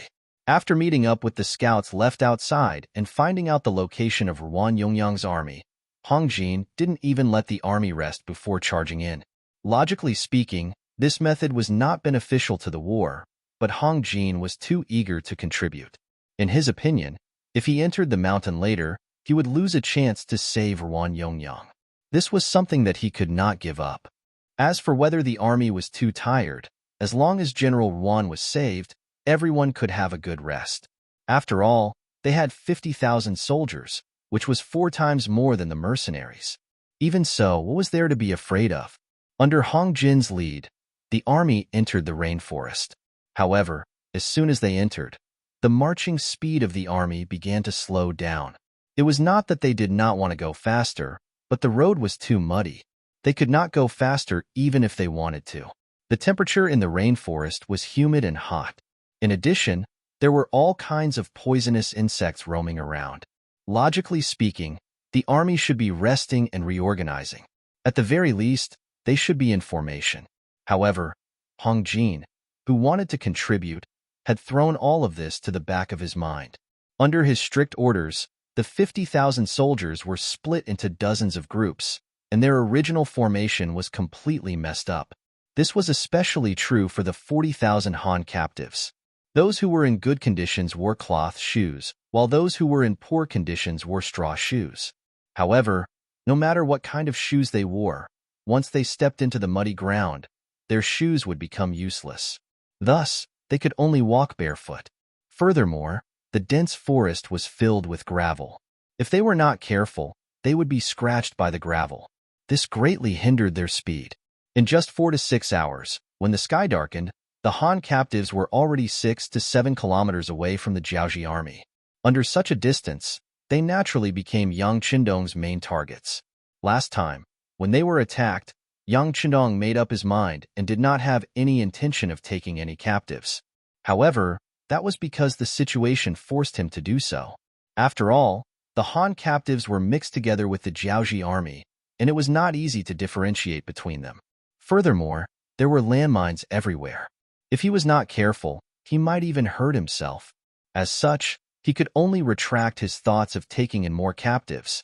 However, it was different this time. Now that the Han captives were completely separated from the Jiaoji army, his worries were lessened. Furthermore, the 40,000 Han captives were also a big appetizer. It was worth Yang Qindong's effort. In Yang Qindong's plan, the task of surrounding the Han captives was given to the auxiliary regiment commander Lu Zhua. Lu Zhua could not only lead 8 battalions of auxiliary soldiers armed with Type 81 rifles, but also 14 battalions of temporary auxiliary soldiers. A total of 9,000 soldiers were more than enough to deal with the 40,000 Han captives who were already exhausted and without any morale. Pass down the order. Once the Jiaoji army and Ruan Yongyang merge together, we will immediately cut them off. After that, we will surround all of the Han captives. Try not to let anyone escape. Lu Zhua, political commissar Songjia, and a few auxiliary battalion commanders discussed for a while before immediately giving out the order. Following which, the 9,000 mercenaries started to move. They quickly moved towards the gathering point according to the plan. Hong Jin did not care too much about all of this. Even though he could feel that there were enemies around him, he still had a lot of soldiers. However, when he thought about how he had 50,000 men and the enemy only had 10,000, his worries disappeared. In comparison, he did not think that the mercenaries could do anything to him. With such arrogant thoughts, Hong Jin rushed all the way and finally found the location of Ruan Yongyang's camp. The auxiliary soldiers of the Cold Vanguard Army purposely opened up a path, allowing the enemy forces to successfully converge. Hong Jin had come, and he had brought 10,000 Jiaoji soldiers with him. After hearing that there were 40,000 Han captives behind him, the 1,000 Jiaoji soldiers who had lost their will to live became excited. Even the half-crippled Ruan Yongyang revealed a smile for the first time in a few days. His right leg was about to be crippled, but at least he was still alive. As long as he could live, who would want to die? Not to mention, after the two armies met up, there was still a chance for him to win the battle. If that was the case, if he handled it well, he might not be the defeated general anymore. He might even become the king of you in the eyes of others. General Hong, you've worked hard. When he saw the travel-worn Hong Jin and the 10,000 soldiers behind him, Ruan Yongyang, who was being carried, immediately smiled. General Ruan, you've worked hard. Your leg. Hong Jin was shocked when he saw that Ruan Yongyang had lost at least 6 to 7 kilograms in just a few days. It's fine. How can anyone not get injured on the battlefield? However, since General Hong is here, you must avenge me. You must kill all of these mercenaries and show the might of the Jiaoji army. Ruan Yongyang did not like others to talk about his injured leg. Therefore, he changed the topic to the battlefield. Yes, since I'm here, of course, I must destroy the mercenaries, Hong Jin said confidently. However, as soon as he finished speaking, the sound of firecrackers rang out from the outside. Then, one of his Kiliarchs ran over in a panic. He half knelt in front of Hong Jin and said nervously, "General, something bad has happened. The mercenaries suddenly attacked our camp and killed hundreds of our men." So fast, Hong Jin was furious when he heard that the mercenaries did not wait for his army to settle down before attacking. However, he suddenly thought of something and asked, "Oh right, what about the Han captives behind us? Have they not caught up with us?" "No, we were originally 6 to 7 kilometers away from them. Now that we heard the gunshots, I'm afraid they won't dare to approach us." The Kiliarchs answered honestly. "What? They're that far away?" Clearly, Hong Jin only wanted to save Ruan Yongyang. He did not care much about the 40,000 Han captives behind him. This was also why he could only become a deputy general and rarely led an army. The overall situation was still a problem. As soon as he said this, Hong Jin knew that this was the truth. His Chiliarch wouldn't dare to joke about something like this. After hesitating for a moment, he ordered, "Immediately send someone to contact the Han captives. Tell them to come closer to us. At the same time, we have to do our best to get close to them. First, we have to deal with the mercenaries between us." Hong Jin had never thought that he would lose against 10,000 mercenaries with 50,000 men. At most, he would have to pay a heavy price. It was precisely because of Hong Jin's arrogance and contempt that he lost the initiative in the war from the very beginning. He was completely led by the nose by others. He also did not know that at this moment, he would never be able to meet up with the 40,000 Han captives. Speaking of which, the Han captives really wanted to meet up with the Jiaoji army. In this chaotic world, how important was it to have a strong backer? Even though they couldn't compare to the Jiaoji army in terms of treatment and other aspects, they could still eat their fill if they followed them. They also didn't have to worry about their lives when the sun rose the next day. Just this alone was enough to make some of the weaker ones want to follow them. However, it was not a matter of whether they wanted to follow them or not.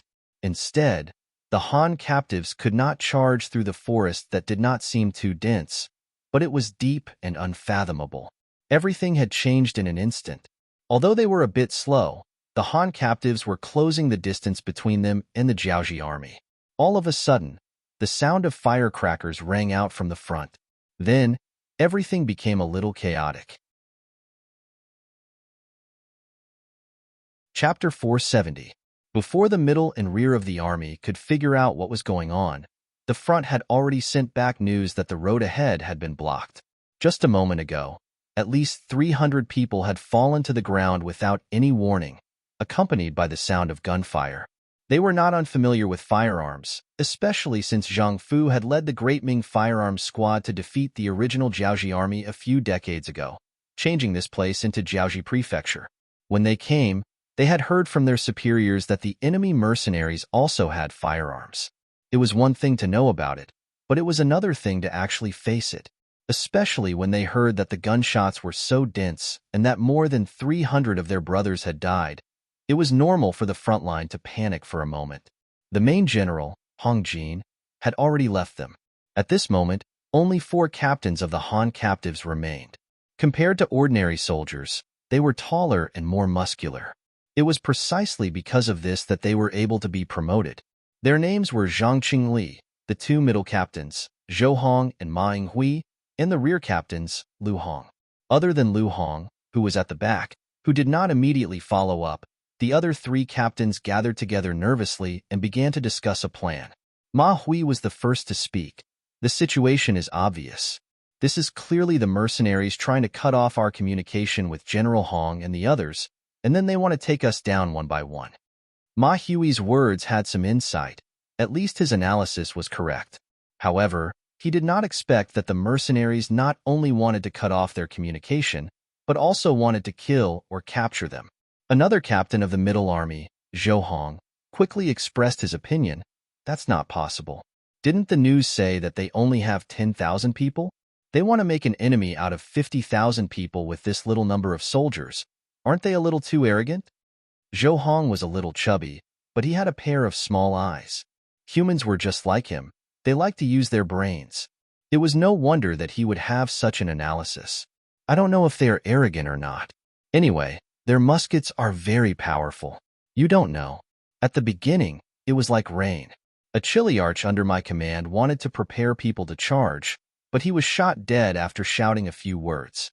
The one who spoke was Zhang Qingli, a major of the vanguard. His body was still trembling as he spoke.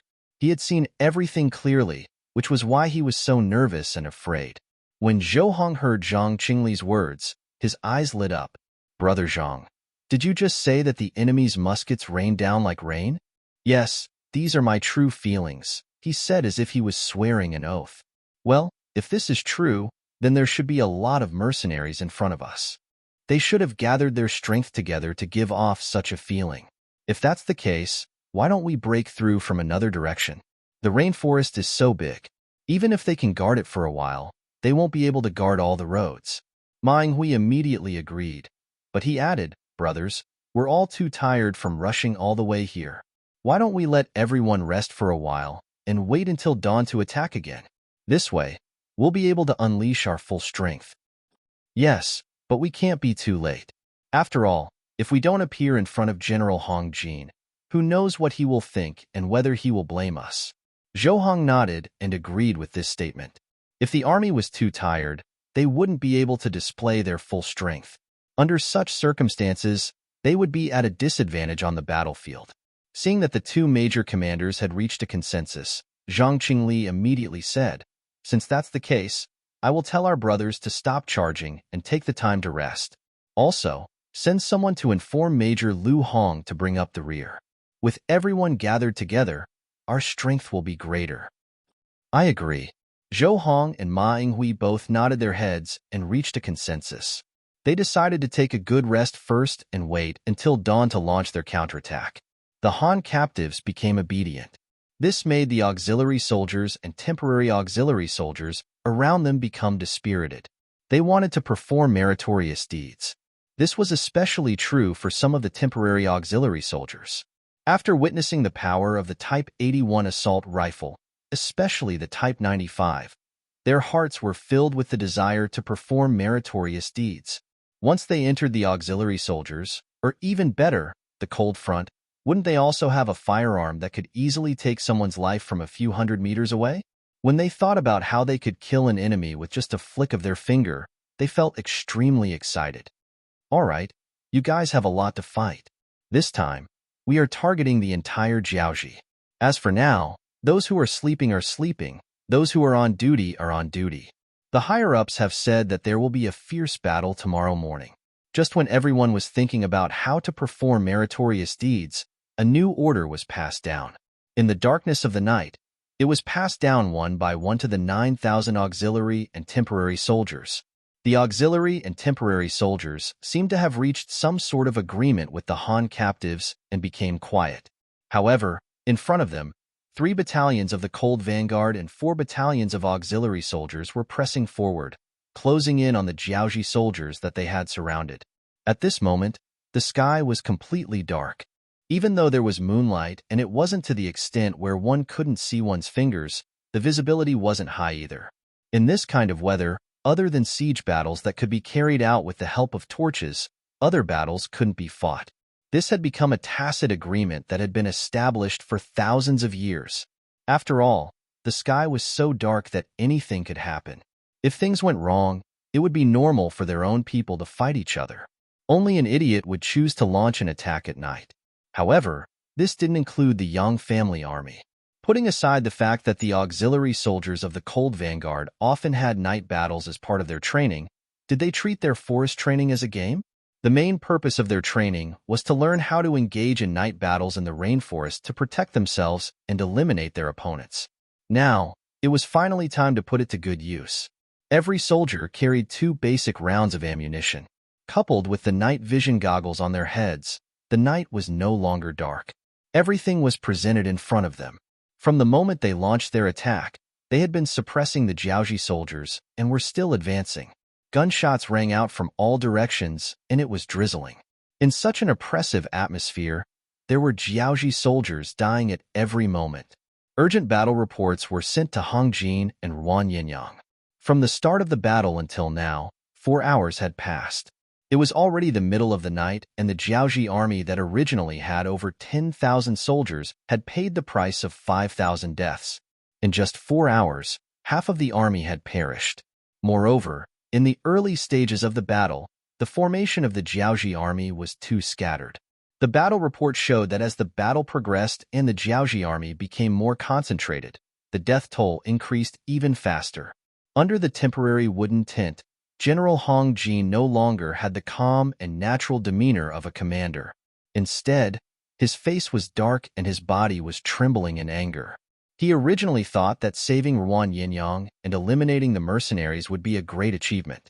However, he didn't expect that as soon as he arrived and saw Ruan Yinyang, before he could even say a few words, the pressure would suddenly appear. He, who was supposed to save someone, became someone who was supposed to be saved. Compared to Hong Jin, who didn't say a word, Ruan Yinyang, who was sitting on a chair, looked even more dispirited. He leaned against the back of the chair and looked up at the sky. If not for his mouth moving from time to time, others would have thought that he was already a dead man. Lost, completely lost. I'm going to die. I'm going to die. These were the words that Ruan Yinyang had been muttering. However, at this moment, no one paid attention to his actions. This was because another Chiliarch had rushed into the temporary wooden tent with an anxious expression. He then shouted with an anxious tone, "Not good. News just came from the front. The nearest mercenary group is less than a kilometer away from us." So close? When Hong Jin heard this, he turned around in disbelief.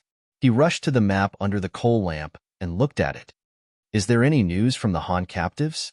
Hong Jin asked the 1,000-man commander who reported the news.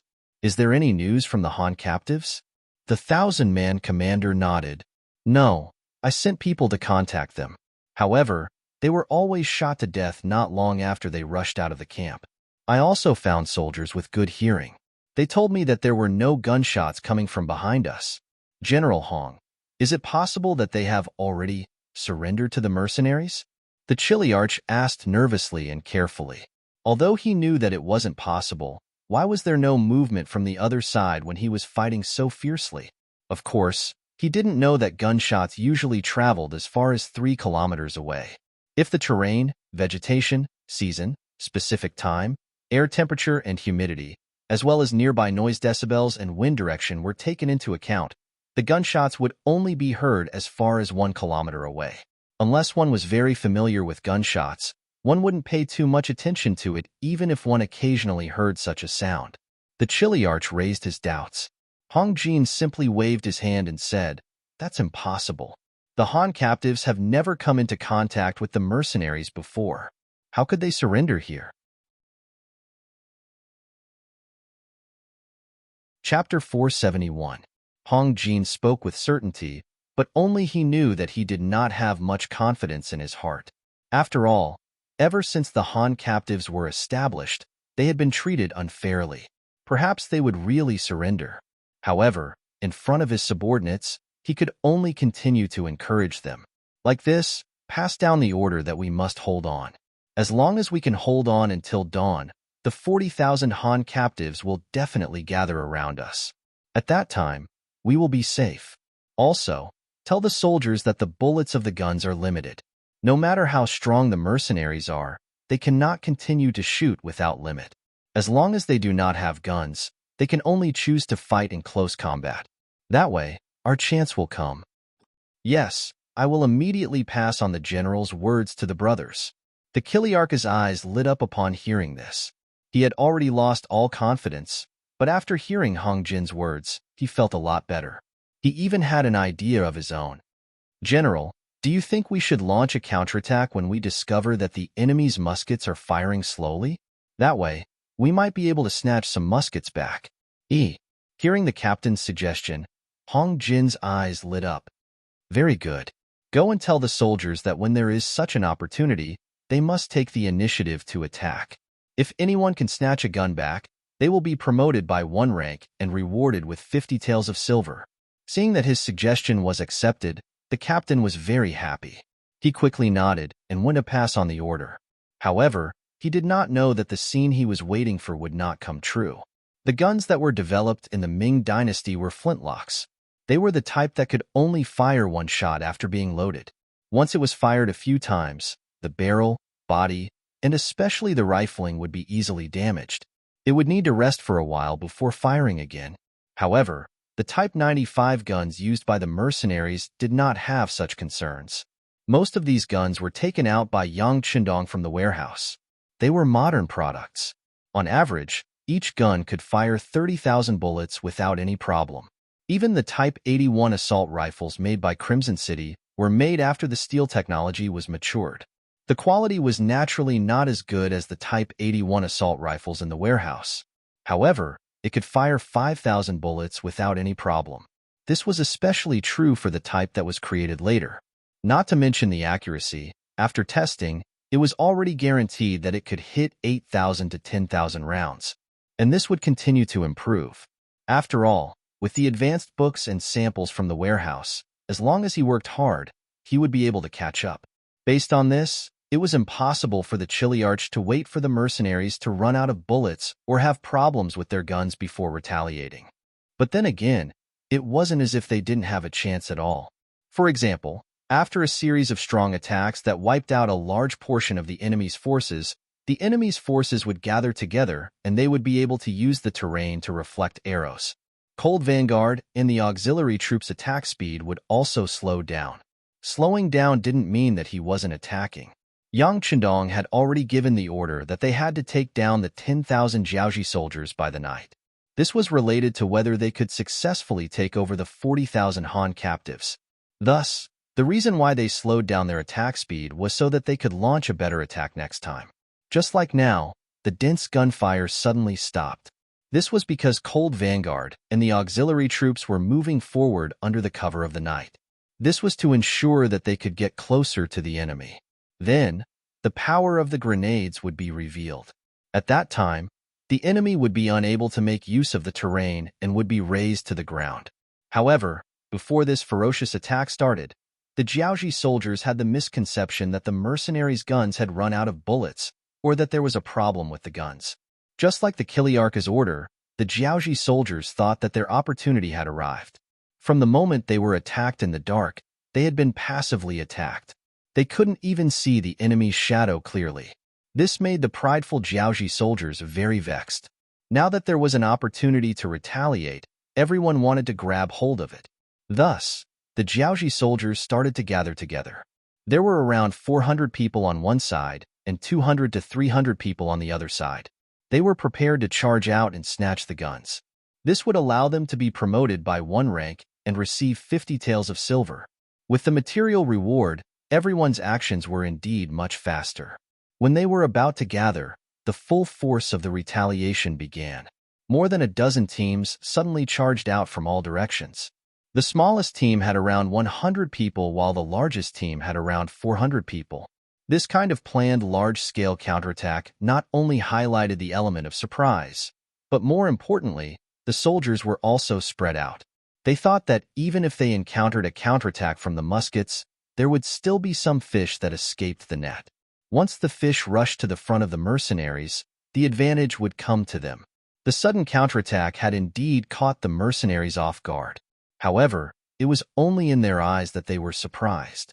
This was because at this moment, the Yang family soldiers were also preparing to launch a frontal assault with grenades.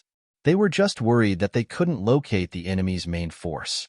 Now, they had taken the initiative to jump out. This was like someone giving them a pillow when they wanted to sleep. How could they not grab hold of such an opportunity? Otherwise, it would be a waste of their reputation as the elite Cold Vanguard soldiers. Therefore, after a short pause, the excited Cold Vanguard soldiers started to retaliate. No one knew which company or platoon it started from. The powerful grenades in their hands were thrown out as if they were free. Boom, boom, boom, boom. When the flames lit up, there was also the scene of all kinds of things flying into the sky, as well as all kinds of screams and howls. After the first attack, the other troops quickly retaliated. The grenades in their hands were immediately pulled out of their bracelets and thrown towards the Jiaoji army. The originally quiet night became lively again, even more fiery than before. Of course, with their cooperation, countless Jiaoji soldiers were blasted away, killed, or torn apart. Under the loud boom, the forest shook. Countless animals in the forest scattered in all directions. They felt as if the end of the world had arrived. All that was left was to flee in panic. In comparison, the days in the temporary Jiaoji wooden tent were also very difficult. When they heard the first explosion, Hong Jin and Ruan Yongyang's faces fell. After the continuous explosions, Ruan Yongyang was already slumped on a chair. Hong Jin was not much better. His entire body was swaying, and his pupils could no longer focus. They originally thought that this would be a chance for them to retaliate. At the very least, they would be able to take back a large portion of the territory that they had lost, giving them more space to maneuver. This way, it would not be difficult for them to hold on until the next day and wait for the Han captives to arrive. Who would have thought that it would cause such a huge commotion? What kind of opponent were they facing? There were landmines before, and what the hell was this? However, regardless of whether the two of them had thought it through, the situation at the front was already unsalvageable.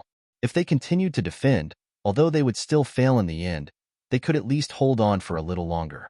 However, now that they had taken the initiative to attack, it was like sending sheep to the tiger's den. There was no way for them to survive. In less than an hour, the 5,000 men that were sent out were completely annihilated. Those who were lucky did not die immediately, but were left with half a breath of life. When the Cold Vanguard Battalion charged forward, they did not even have the qualifications to waste a single bullet. They were all killed by the bayonets of the Cold Vanguard Battalion. In the end, the 5,000 men were sent out, and there were only 100 men left in the camp. Facing the attacks of 3 Cold Vanguard battalions, 1 regiment's Cold Vanguard company, and 4 battalions auxiliary soldiers, these 100 men did not even last half an hour before they were all killed. When the Vanguard Battalion commander Wu Sheng rushed into the wooden tent with a few of his trusted subordinates, only Hong Jin and Ruan Yongyang were left. The moment Wu Sheng rushed in, his tall figure appeared under the coal lamp, and a long blade slashed towards him. Scram! Wu Sheng shouted angrily. He blocked and pulled out his bayonet, causing the long saber to slash to the side. Then, with a stab, the sound of a saber entering the abdomen was heard. Blood flowed out from the abdomen. The one who slashed was Ruan Yongyang. Knowing that he was going to die, he launched a final counterattack with the thought that killing 1 was enough, and killing 2 was worth it.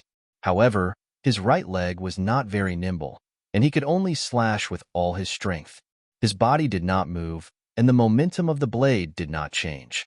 Secondly, his opponent was Battalion Commander Wu Sheng. This person had stayed in the Yang Qindong manor for a long time, and was specially trained by Yang Qindong in the art of stabbing. It was only a slash, and it was not enough to hurt him. Ruan Yongyang stared blankly as the bayonet pierced his lower abdomen. Following Wu Sheng's habitual movements of twisting, stabbing, and then pulling out the bayonet, Ruan Yongyang's eyes rolled back as he fell from the chair with a plop. His body violently gasped for breath twice before he was completely dead, no longer able to move. Ruan Yongyang died just like that, dying in front of Hong Jin. This huge shock caused him to kneel on the ground with a thud. "Please don't kill me. I am willing to surrender. I know a lot about Jiaoji, and I will definitely be useful to you, definitely." Hong Jin's greatest dream was to lead the entire Hong family, and in order to achieve this goal, he was willing to do anything. However, the more scheming a person was, the more they feared death. Chapter 472. Scheming people like to think. They weren't like straightforward people who didn't care too much about death. Furthermore, there was no chance of a comeback. Surrendering was the best way out. With Hong Jin's intelligence, how could he not see this? Hence, his kneeling wasn't that sudden. Cowards weren't welcomed on the battlefield. Furthermore, The sixth young master had given the order to wipe out the entire Jiaoji army. Hence, even if Hong Jin knelt, the cold front soldiers who rushed into the tent didn't have any intention of letting him go. One of them even raised his bayonet and wanted to stab him. Lung Feng's movement frightened Hong Jin quite a bit. Although he was kneeling on the ground, it did not stop his body from rapidly retreating. Even so, the gleaming bayonet under the light of the coal lamp was getting closer and closer to him. Stop! Fortunately, the moment the bayonet was about to reach him, Wu Sheng suddenly spoke. With Wu Sheng's shout, Lung Feng, who was about to charge forward with his bayonet, stopped moving. This was a good habit that had been cultivated under iron discipline. After shouting, Wu Sheng took a few large steps forward. After leaping over the cold front soldier, he stared coldly at Hong Jin and said, "I hope you're useful. If you don't prove yourself useful, you'll end up like him." Wu Sheng's cold voice rang out as he pointed at Ruan Yongyang, who had already been stabbed to death and was still bleeding profusely from his body. After escaping from the brink of death, Hong Jin was already scared out of his wits. He didn't dare to have any other thoughts. He immediately nodded and said, "Sir, please don't worry. Please don't worry. I'll definitely cooperate with you." "All right, then let me ask you. Who is he? Who are you? Also, what's the current situation of the Jiaoji army? Are there any fish that escaped the net?" Wu Sheng continued to interrogate. The sky was too dark. No one could be sure if the entire Jiaoji army was here or if their higher-ups were hiding. The reason why Wu Sheng didn't consider escaping was because he was confident. There were scouts on the periphery of the battlefield. They were the best of the best in cold front. Trying to escape from under their noses was simply wishful thinking. "Sir, the one who died is called Ruan Yongyang. He is General Ruan Gengwang's nephew. My name is Hong Jin. I am Ruan Gengwang's deputy general. This time, I am in charge of leading 50,000 soldiers to fight against you. Right now, I don't know what's going on with the Han captives, but the 10,000 Jiaoji soldiers that came later should all be dead. Even if some of them were lucky enough to survive, they should be heavily injured." In order to survive, Hong Jin really said whatever he wanted to say. However, he didn't use an affirmative tone for things he didn't know. This was where he was smart. If he knew, he knew. If he didn't know, he didn't know. Oh. When Wu Sheng heard this, his eyes immediately lit up. He originally thought that the upper echelons of the Jiaoji army would be in hiding, and it would take some effort to find them. Unexpectedly, all of them were here. How could he not be happy about this? He didn't think about it. It had only been 6 hours since the cold front attacked. The sky wasn't even bright yet. Where could they have escaped to in such a short time? "Men, take him away. Also, send someone to search the area. Find a few injured Jiaoji soldiers and ask them about this person's identity." Even though Wu Sheng already believed half of it, he still needed to verify it. It would be too embarrassing if he was cheated. Hong Jin was tied up. His being tied up meant the end of the Jiaoji army. When this news was quickly reported to Yang Chindong's tent behind him, he still heaved a sigh of relief even though he had expected it. He had planned a lot for this battle in order to achieve a one-hit kill. Even though he had the advantage in many aspects, if the first battle wasn't fought well, it would affect the morale of the army. From the looks of it now, the situation was stable. Inform them that this Hong Jin can be used. Let him repent for his crimes first. Let him persuade the remaining 40,000 Han captives. Yang Chendong happily made the decision. With the idea of making use of trash, he handed the matter of recruiting the Han captives to Hong Jin. If Hong Jin did this well, it would be best. On the other hand, even if there were any mishaps, they wouldn't lose anything. Therefore, when the sun had just risen, when the 4 captains were discussing and preparing to launch an attack, Hong Jin had already appeared 300 meters in front of them. The 4 captains were very happy that Hong Jin would appear in front of them. However, when they walked out of the tent, they heard Hong Jin urging them to put down their weapons and surrender to the mercenaries. "Generals, the Jiaoji army was finished last night. Ruan Yongyang was killed and I became their captive. Today, I am here to ask you to surrender." After explaining the situation, Hong Jin lowered his head and said in a dejected voice, "The mercenaries are too strong. They have guns that we have never seen before. If we continue to resist, we will die. If I'm smart, I will surrender like you. They also said that since you are all Han, they will not make things difficult for you. Hong Jin was actually here to persuade them to surrender. This was naturally out of everyone's expectations. The four captains were unprepared and looked at each other, not knowing what to do. The other party did not respond. This made the officers of the 2nd Regiment, who were lying in ambush behind Hong Jin, anxious. One of them asked, "Can this Hong Jin do it? If he can't, we need to prepare for a counterattack." "He can, as long as he doesn't want to die." The commander of the 2nd Regiment, Luo Pur, was confident. "Not bad. This Hong Jin is quite eloquent." The political commissar of the 2nd Regiment, Kong Jie, said with a smile. He had chatted with Hong Jin for a while and found that other than the fear on his face, Hong Jin was very rational. Such a smart person would definitely know that if he couldn't complete this mission, he would die. In order to survive, he had to make this happen. The officers of the 2nd Regiment were still looking in their direction. Hong Jin, who was standing there, was already anxious. When he arrived, he saw with his own eyes a cold vanguard soldier easily knock down a bird from 700 meters away. That scene shocked him so much that his eyes widened. Right now, less than 600 meters behind him, there was more than one Long Feng aiming their guns at him. If he dared to make the slightest move, he would definitely be riddled with holes. Just based on this, he did not have any other ideas. The only thing he could do was to convince the other party to surrender. Seeing that the Han captives didn't react, Hong Jin could only continue, "What's wrong?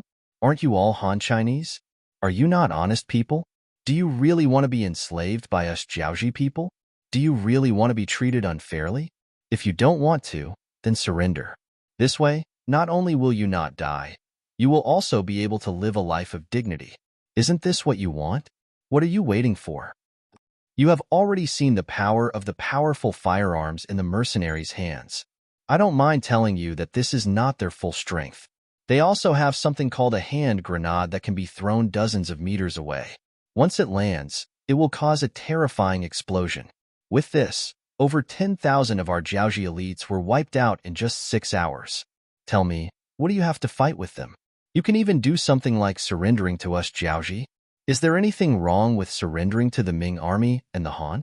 Hurry up and make a decision. Otherwise, I can guarantee that before the sky turns dark, 1/10 of the 40,000 of you will still be alive. That would be extremely fortunate. Hong Jinji tried his best to persuade them. His earnest and well-intentioned appearance made it seem like he was about to kneel down in front of the Han captives. His efforts were not without benefits. At the very least, some of the captives showed signs of loosening up. However, most of them still looked at the four captains. After all, they were their generals. What do we do? Being stared at by so many subordinates, the four captains felt immense pressure. One of them, Zhou Hong, looked at the 3 people beside him and asked, "The Jiaoji army has already been defeated. What else can we do? Just surrender. After all, this isn't the first time we've done something like this." Captain Ma Hui revealed a mocking smile, as though he was mocking himself and the others for their weakness and lack of determination. "We can surrender, but we should at least talk about some conditions. At the very least, we should be treated as humans. Even though we had no choice but to surrender to the Jiaoji army back then, we had no other choice." Lu Hong, who had just arrived, expressed his opinion. His words caused the other 3 captains to nod in agreement. Clearly, they all had the same thoughts. After the vote, Captain Zhang Qingli took 5 steps forward and said, "We can surrender, but we need to talk to the general of the mercenaries. We need some conditions." Bah! Just as he finished speaking, the sound of a gunshot rang out. Then, the sword at his waist fell from his body and fell to the ground. "You don't have the right to talk about conditions with us. Surrendering means surrendering." Following the gunshot, the political commissar of the 2nd Regiment, Kong Jie's voice rang out. After saying this, he turned to the regiment commander, Luo Pur, and said, "The marksmanship of the Ghost Sniper Squad is truly amazing. In the future, if we have the chance, we should also train a few sharpshooters. They will be very useful." Chapter 473. That's right. He nodded as if he had experienced the same thing. Luopa knew that the shot just now was fired by the ghost sniper team who had rushed over to provide support. From a distance of at least 700 meters, one shot was able to hit the opponent's saber without hurting anyone. This marksmanship was really amazing. Luopa and Kong Jie both sighed at the beauty of this shot, not to mention the Han captives. After witnessing this amazing marksmanship, they were all dumbfounded. Then, their faces were filled with terror. They finally understood why Hong Jin said that they could not defeat the mercenaries. As for Zhang Qingli, who was standing there with a look of fairness, he stood there with a dumbfounded expression. However, when he came back to his senses, it was as if he did not know anything. Just like now, his entire body was trembling. Clearly, he was greatly frightened by this shot. Even the captains were behaving like this, let alone the ordinary soldiers. Out of fear, someone threw down the weapon in his hand and shouted, "Don't shoot me, I surrender." Then, more people threw their weapons to the ground and squatted down. This was like a plague, causing more and more people to throw down their weapons and squat down. After a while, even the captains were squatting down. After all, no one was not afraid of death, especially when there was no need to fight to the death and there was no great hatred between them. Surrendering was not shameful. Close to 40,000 Han captives surrendered just like that, and things went unexpectedly smoothly. Following the 2nd Regiment Commander Luopo's order, more and more mercenaries appeared in the surrounding rainforest. They came out in all directions, coming in front of the Han captives and starting to capture them. News of victory could always shake people's hearts. Even young Qindong, who had expected things to go smoothly, was so excited when he heard the news from the scouts at the front. Good. Since things are going so smoothly, let's carry out the second step of the plan and start moving. Guangnan Prefecture. At this moment, it was already empty. 4 days after Hong Jin left the city with 10,000 Jiaoji soldiers and 40,000 Han captives, without receiving any news from the front lines, Ruan Gengwang finally couldn't hold himself back and made his move. He could not wait any longer. He led the remaining 30,000 Jiaoji soldiers out of the city and charged toward the Langsun region. It was no wonder that Ruan Gengwang gave up on Guangnan Prefecture. Scouts had reported that Wang Mubin's subordinates in the nearby Shiping were marching toward them. Previously, when he had 100,000 soldiers, he was not afraid of the Mu clan's army. But now, he only had 30,000 soldiers. Even he could not believe that he could still defend Guangnan Prefecture. Rather than putting themselves in danger, it would be better to retreat first and join up with the other troops. Once they had enough strength, they would be able to take back the city. Feeling wronged, Ruan Gengwang led 20,000 soldiers into the Langsun region. The fact that there was no news from 2 armies in a row made him a lot smarter. When the army entered the mountains, they sent out many scouts to scout the situation in front of them and prevent them from falling into a trap set by the mercenaries. But no matter how careful Ruan Gengwang was and how many scouts he sent out, there was no news at all. It was not just the mercenaries.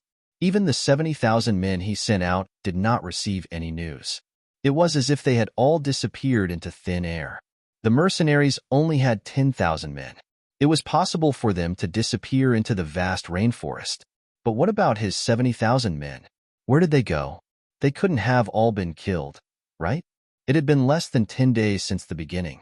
Even if there were 70,000 pigs in the rainforest, it was impossible for all of them to be captured. Ruan Gengwang, who could not figure out what was going on, was frightened. His army slowed down even more.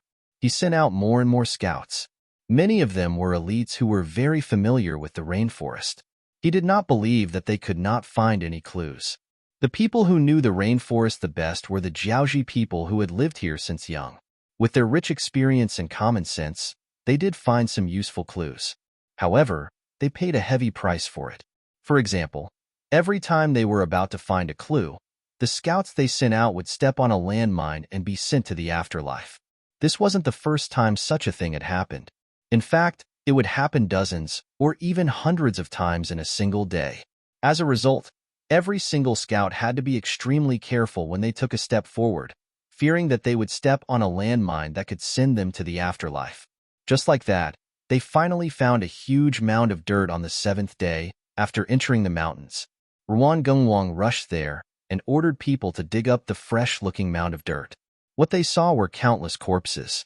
From their clothes to their figures, one could tell that they were all Jiaoji soldiers. As they dug deeper, the mound of dirt grew bigger. On the 10th day, they found Ruan Yongyang's corpse.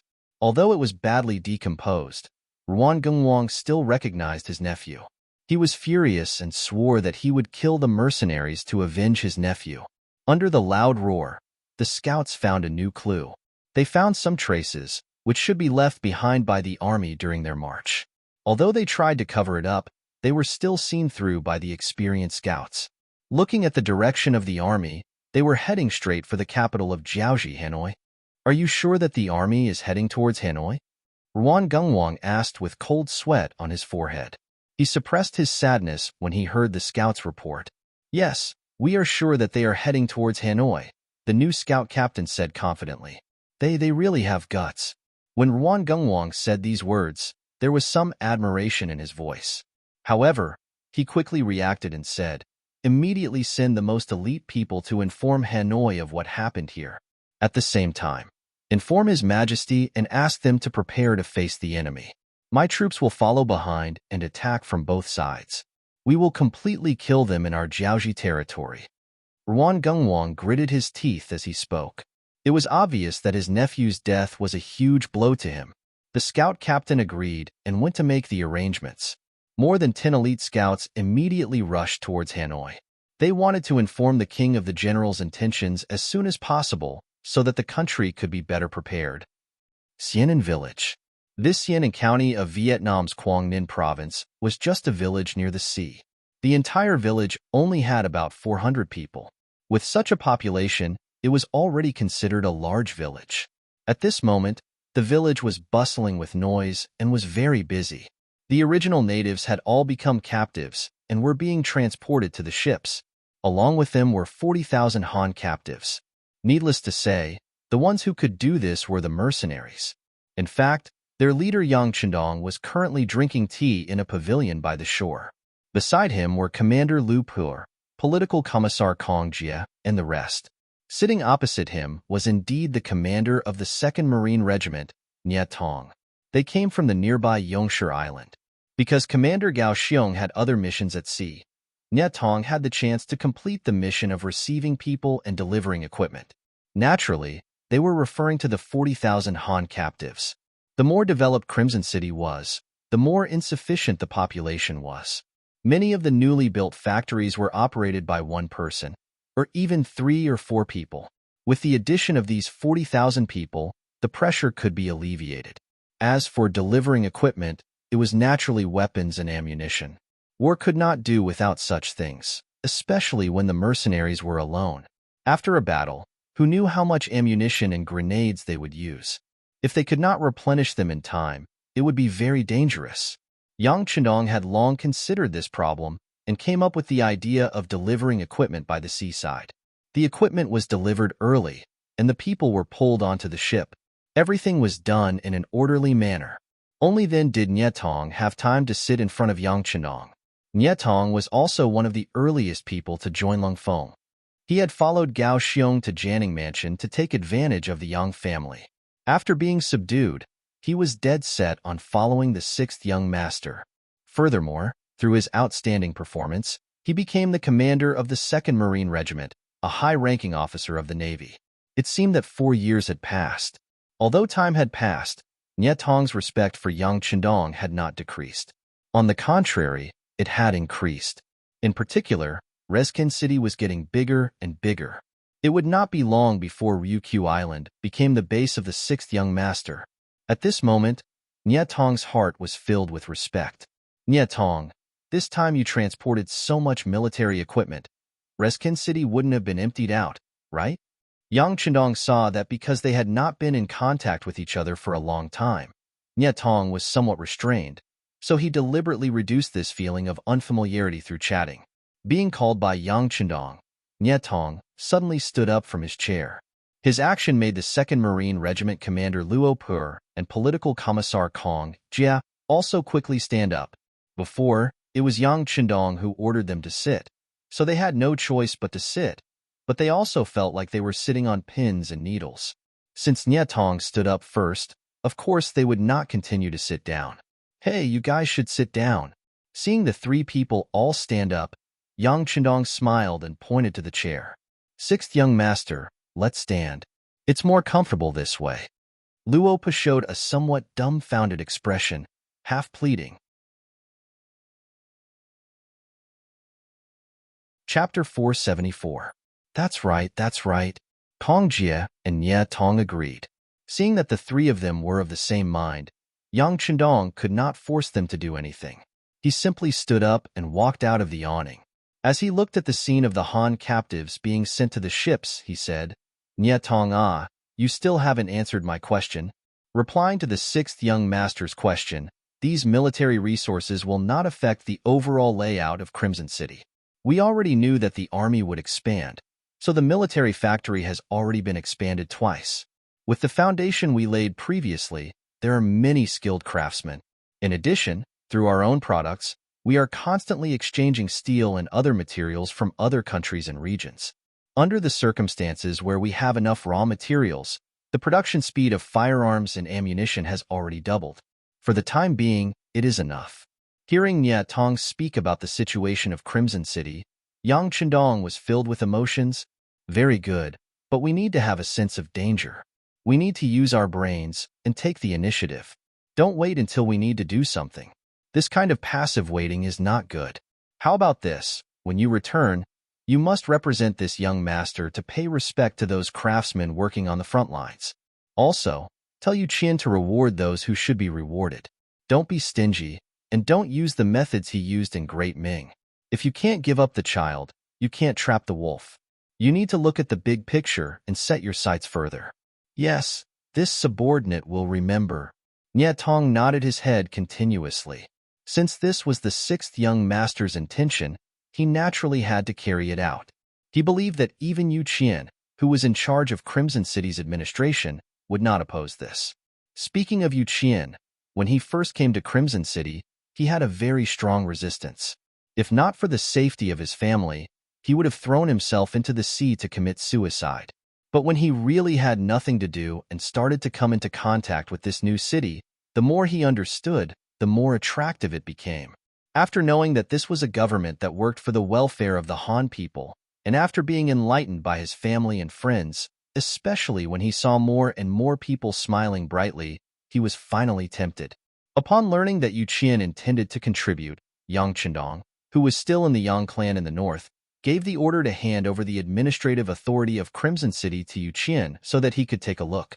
It was only administrative power and did not involve the leadership of the military. No matter what ideas Yu Qian had, he would not be able to stir up any waves.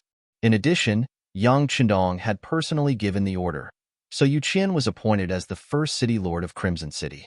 Not long after he became the city lord, the originally chaotic Crimson City was put on the right track and became orderly. Many of the work became more orderly, which attracted the praise of everyone, including the military, who said that the ancients were pedantic. It was only because of their environment that they had no choice but to do certain things. Once they were given a new environment, they would still be able to do a lot of work. This was the formidable side of capable ministers. It was precisely because of Yu Qian and Crimson City that some of the original plans were quickly developed. Coupled with the full cooperation of everyone, Yang Chendong had the ability and strength to fight the war in Jiaoji. When it came to war, there were simply too many things to pay attention to. There were simply too many things that needed to be prepared, especially when it came to logistics. Since ancient times, there were people who said that war was actually a war of attrition. With sufficient logistical support and a natural advantage in firepower, Yang Chendong decided to make use of this opportunity to enter Jiaoji and exterminate them. That's right, Yang Chendong had never thought of compromising or taming after conquering. There were too many things he needed to do.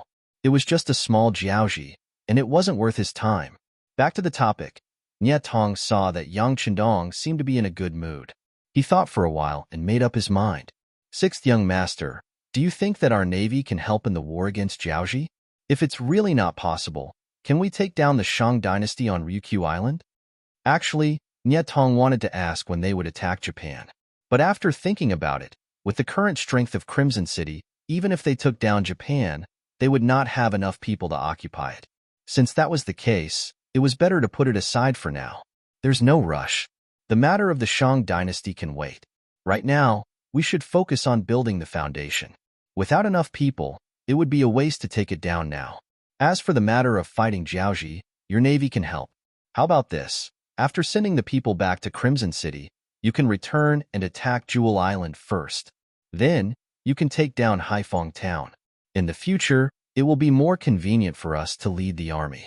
After that, you can use the advantage of the cannons on your ships to suppress Juzhen Prefecture and Renan Prefecture, forcing the Jiaoji people to not dare to make any moves. If necessary, you can send troops to land directly from the sea and cooperate with the army to occupy the entire Jiaoji. Hearing Yang Qindong's imposing words, Nie Tong also became very excited. Yes, please rest assured, sixth young master. After transporting these people back, I will lead my 2nd Marine Regiment to carry out your orders. We will also embark on the sea and attack the territory south of Jiaoji. Yang Qindong nodded. Nie Tong nodded. Nie Tong said excitedly, but he just wanted to participate in the war and contribute more merits. Yang Qindong, who understood this, completely laughed. There's no rush. Everything will depend on the progress of our army before we make a decision. In short, just wait for the news. When we need you all, don't drop the ball. In the previous life, when Yang Qindong was still called Yang Dong, the term drop the ball was often used in the army. Even after coming here, he could not change it. Because of this, when someone asked him what it meant, he would purposely explain it. The general idea was that at the crucial moment, one would lose one's true colors and not be able to perform well, resulting in failure. Nie Tong, who had also heard of the term drop the ball, immediately patted his chest and said with a tone of assurance, "Sixth young master, rest assured. Our navy will definitely not drop the ball." Haha, that's good. Yang Qindong's hearty laughter rang out, echoing across the coastline of Xianan village. Yang Qindong had already escorted the 40,000 Han captives to Xianan village, completely shaking off their pursuers. However, Ruan Gongwang, who knew nothing about this, was still excited because he thought that he had captured the main force of the mercenaries. That's right, the scouts of the Jiaoji army were quite capable. Regardless of whether the clues were intentionally left behind or accidentally discovered, they had their eyes on a group of mercenaries, which was the 3 battalions Yang Qindong had purposely left behind to act as a distraction. The one in charge of leading the way and attracting the enemy's attention was the commander of the 3 battalions, Cold Front 1st Battalion Commander Wu Sheng. Accompanying him on this mission were 4 companies under his command and 2 battalions of auxiliary soldiers. In total, there were 12 companies of 1,200 soldiers. A team of 1,200 people was not small, especially when they separated. Yang Qindong had purposely used most of the ammunition on them. With their strength, even if they were to face off against the 30,000 people led by Ruan Gongwang, they would still have the confidence to fight. However, Wu Sheng did not do so. He knew what his mission was, which was to attract the attention of the Jiaoji army. As long as he could lure them out and successfully make them stay in the Langsun region, it would be a great achievement. In order to achieve this goal, he did not move very quickly and purposely left behind all sorts of clues. Even when he was cooking, he made many stoves, giving off the feeling that he was the main force. Ruan Gongwang, who did not understand the mercenaries at all, did not know. He had only seen the traces left behind by the enemy along the way and thought that he had caught a big fish. Furthermore, the enemy had been constantly running and had not faced him head-on once. This created a misconception that after the 2 battles, the enemy had suffered heavy losses and should not have the ability to fight with him. Since there was such an opportunity to beat the enemy while they were down, how could he not grasp it? Not only did he lead 30,000 men to chase after the mercenaries, he also sent someone to report to the king, requesting them to send out troops as well.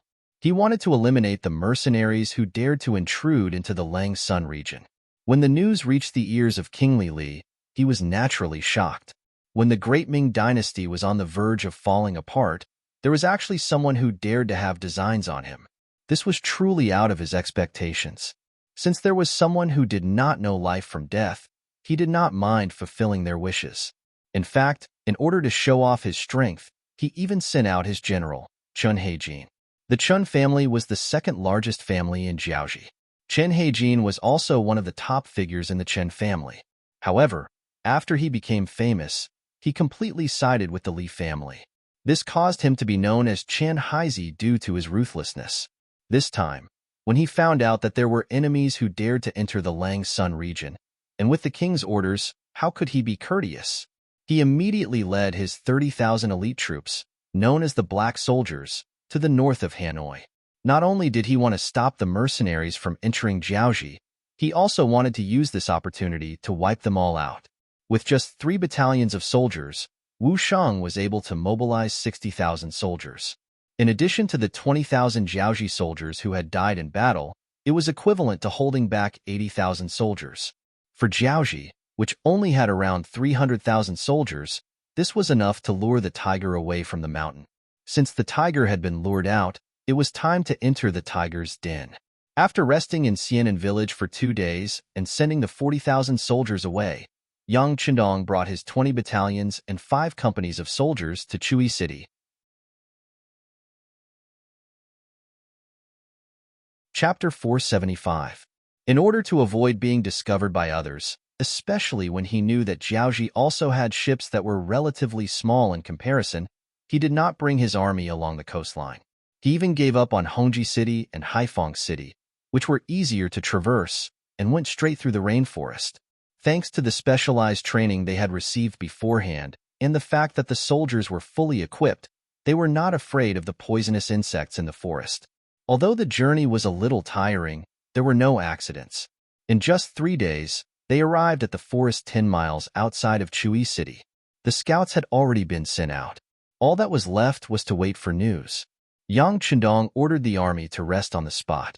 Other than using their own small pots to cook instant noodles, they were not allowed to light any open fires. After eating and drinking their fill, they were to sleep immediately to replenish their energy. Yang Qindong had already made a decision. They would launch a surprise attack tonight and take down Chui City. Now, all they had to do was wait for the reports from the scouts. Those who did well would be rewarded, and those who did wrong would be punished. This was the iron rule of the management of the cold front. During the battle in the rainforest, many soldiers had contributed greatly and were promoted. Scout Su Yunsheng was one of them. Due to his outstanding performance, especially when he hit Ruanyongyang, Yang Qindong's plan could be carried out better. He was promoted from the position of squad leader to platoon leader.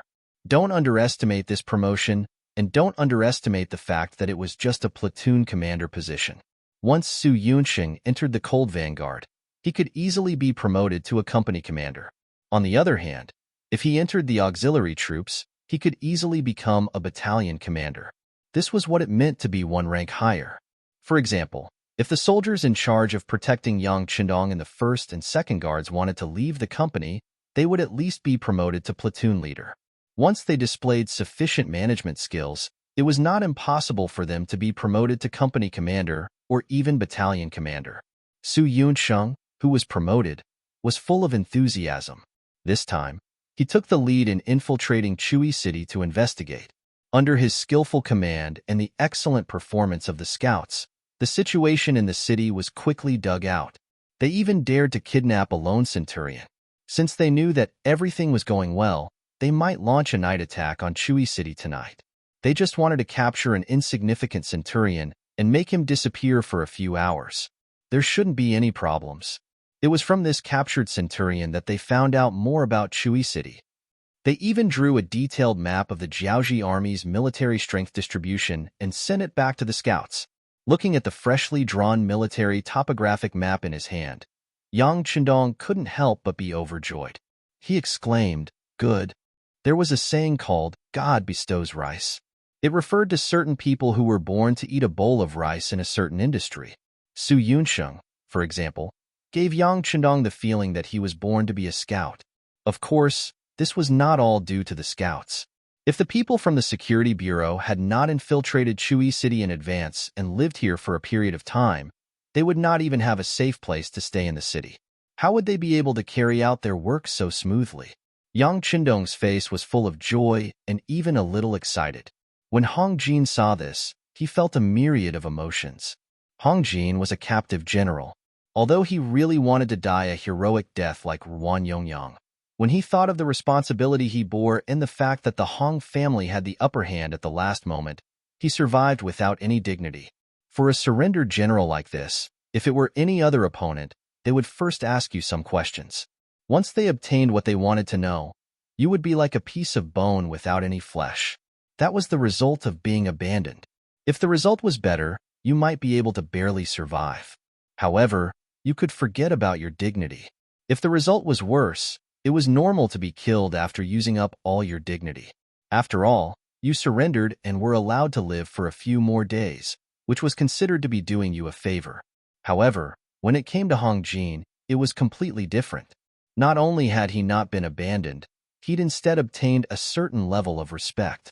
It was even to the extent that Yang Chendong had promised him that he'd ensure the safety of his Hong clan, and if his performance was good, then Yang Chendong might even consider entrusting him with an important task.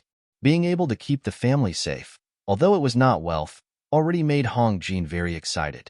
Not to mention that there might be better opportunities to display his talents in the future. In the past few days, he had been walking in the dense forest with the mercenaries. After witnessing their valiant marching speed and the powerful firearms in their hands countless times, Hong Jin smiled bitterly in his heart. When he thought about how he had thought of eliminating the mercenaries with the advantage of numbers, now it seemed that he really did not know the immensity of heaven and earth. The strength of the mercenaries, especially their iron-like military discipline, and the sense of harmony between the soldiers, was something that Hong Jin had seen more than once. After the soldiers had gone to bed, Yang Chendong personally went to patrol the camp. He even saw him personally covering the soldiers with blankets that were kicked off by their feet. Hong Jin still remembered how shocked he was when he saw that scene. He had never thought of such a thing before. He had never seen any general in Jiaoji do such a thing. Most generals would indulge themselves in wine and women at night. Occasionally, there would be a few self-disciplined ones who would go to bed early. Who would think of the ordinary soldiers? It was no wonder that he could lead this mercenary army to become invincible. Just based on his heart and pressure, Hong Jin was far inferior to the generals he had met. For a moment, Hong Jin even had a thought. Could he seek refuge with Yang Chendong? He had a feeling that such a person would be able to achieve great things. If he could grab hold of him earlier, he might be able to make a name for himself. When he brought up this thought when he followed Yang Chendong, the sixth young master pondered for a moment before replying, "It's good that you have the intention to seek refuge with us. However, it will be difficult for you to achieve the same status as the Han people. At most, you will only be a general in a second-rate army. No matter how hard you work, it will still be the same. Are you still willing?" Yes. Hong Jin agreed without hesitation. He could tell that the sixth young master cared a lot about the Han people and the Ming people. In comparison, he would not treat the other races equally. However, it did not matter. If he could become a general in a second-rate army, it should be a very prestigious thing. At least he would be able to ensure the safety of the Hong family. Hong Jin revealed his intention to seek refuge. Naturally, he did not hide anything from the rest of the work. Through his words, Yang Chendong had a more detailed understanding of the situation in Jiaoji. It was as if his primary target was Chui City. It was also because he heard Hong Jin's words that he knew that the general guarding Chui City was an idiot. He was just relying on the fact that he had the most powerful bloodline of the Li family. He was used to abusing others. Because of this, the soldiers in the city lacked training and did not have any actual combat power. With such a weak enemy, Yang Chendong decided to choose this place as the breakthrough point. He would attack from here and then throw a big stone into the clear water of Jiaoji to mess up the situation and find a better opportunity to attack. His suggestion was accepted. This was an attitude of trust. Hong Jin was naturally overjoyed. He thought that he had made a contribution. However, when he saw the map of Chui City sent back by the scouts, he took a deep breath. At this moment, he knew that even if he did not say those words, the other party would still be able to understand the situation in the city clearly. For a moment, he had to keep a low profile. He no longer dared to consider himself as a meritorious person. After the map of the city was brought over, Yang Chendong immediately called for a meeting with the regiment commanders and battalion commanders. They began to distribute their respective tasks. Under Yang Qindong's military orders, in less than an hour, all the troops had received the tasks that they were supposed to do. Everyone knows what they are supposed to do, right? After distributing the tasks, Yang Qindong stood under the tree that was called the temporary headquarters and looked at the more than 20 regimental and battalion commanders surrounding him. Yes. With a low voice, all the commanders replied in unison. Very good. Yang Qindong also spoke in a suppressed voice. His voice did not need to be too loud as only the commanders could hear him. When you attack and occupy Chui City, you must remember that you can kill the soldiers and civilians who resist. As for those who surrender, there is no need to kill too much. What we lack the most now is people. Sixth young master. What if the commoners resist with all their might? A battalion commander of the auxiliary barracks asked. He had heard before that when the great Ming dynasty attacked and occupied Jiaoji in the past, the entire population was a soldier. Sometimes, even the children of the elderly would fight back with all their might. This caused the great Ming army to suffer quite a bit. Didn't I say just now? As long as they resist, regardless of their identity, kill them. When Yang Qindong said this, he recalled the self-defense counterattack in his previous life. At that time, who knew how many lovely people had died in the hands of the elderly, women, and children? However, even so, he still forgave them in the spirit of humanitarianism. Yang Qindong would learn from the experience of his predecessors. If these people did not resist and obediently listen to him, it would be fine. However, if they wanted to resist and hurt his soldiers, then sorry, he would have to kill 100 of them. In any case, in this era, the spread of information was very slow. There was no need to worry about how others would criticize you. As for human rights, even the great Ming dynasty divided people into different grades and ranks. What the hell is human rights? Chapter 476. Of course, he would only kill those who resisted. He would not kill those who surrendered. Firstly, he did not want Long Feng to become a cold-blooded killing machine. Secondly, the current development required a large number of people. This hole would be filled by conquering Jiaoji. With Yang Qindong's reiteration, all the officers understood what they had to do next. They immediately turned around and made their preparations. Yang Qindong did not forget to tell Hong Jin, who was watching from the side, "You are from Jiaoji. If possible, you can do more of everyone's work. I will arrange a squad of soldiers to protect you from harm." "Thank you, Duke of Loyalty. Hong Jin will do his best." Hong Jin replied respectfully. After all, he was just an external general. He did not even have the right to address Yang Qindong as the sixth young master. He could only address him as Duke of Loyalty to show his allegiance. The sky was getting darker. Long Feng, the auxiliary soldiers, and the temporary auxiliary soldiers had already rested and were making their own preparations. The next thing they needed to do was to wait until the time was up before they began to attack the city. It was not accurate to say that they were attacking the city. This was because at midnight, when many people had already fallen asleep, the south gate of Chui City was opened from the inside. Then, a bright torch circled the city gate 3 times. This was the signal to enter the city. It meant that Su Yunsheng and the scouts had taken control of the city gate. The Yang family troops who were already prepared entered the city in an orderly manner. After they carefully entered the city gate, they were led by the scouts who were already prepared and rushed to their respective destinations. After entering the city, they went straight to their target. Everything was done in an orderly manner. Many people did not know that the army had entered the city. It was not until gunshots were heard from the granary where the military supplies were stored that the whole city became lively. Li Jia was the general of Chui City who had the bloodline of the Li family. While he was still lying on the big warm bed with the beauty lying beside him, the door of the bedroom was suddenly pushed open from the outside. This movement instantly woke him up, and he shouted loudly, "Who is it?" General, someone has broken into the city. Let's run." The ones who came were the guards of the general's mansion. To be able to become a general's bodyguard, they were naturally 1 in 100. Their vigilance had always been stronger than ordinary citizens and soldiers.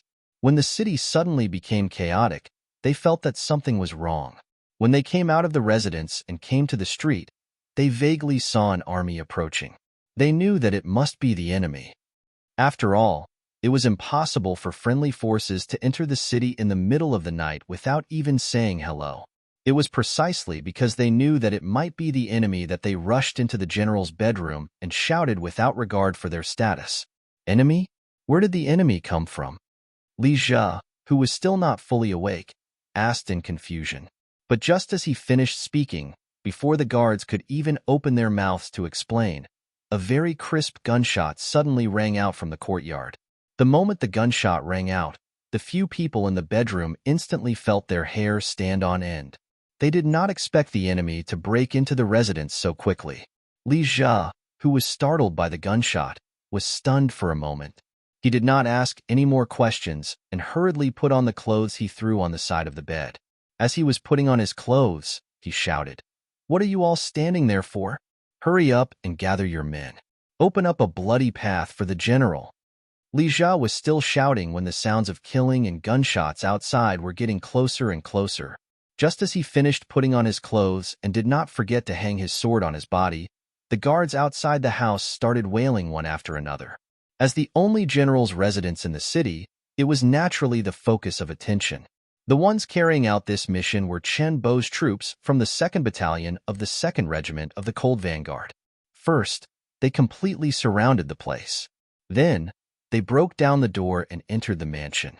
Once they entered, anyone who raised their weapons and refused to surrender, regardless of who they were, whether they were male or female, old or young, they were all shot to death. The 95 style continued to spew out tongues of fire in the night. Soon, the number of Jiaoji soldiers who fell under the muzzle of their guns increased to 100.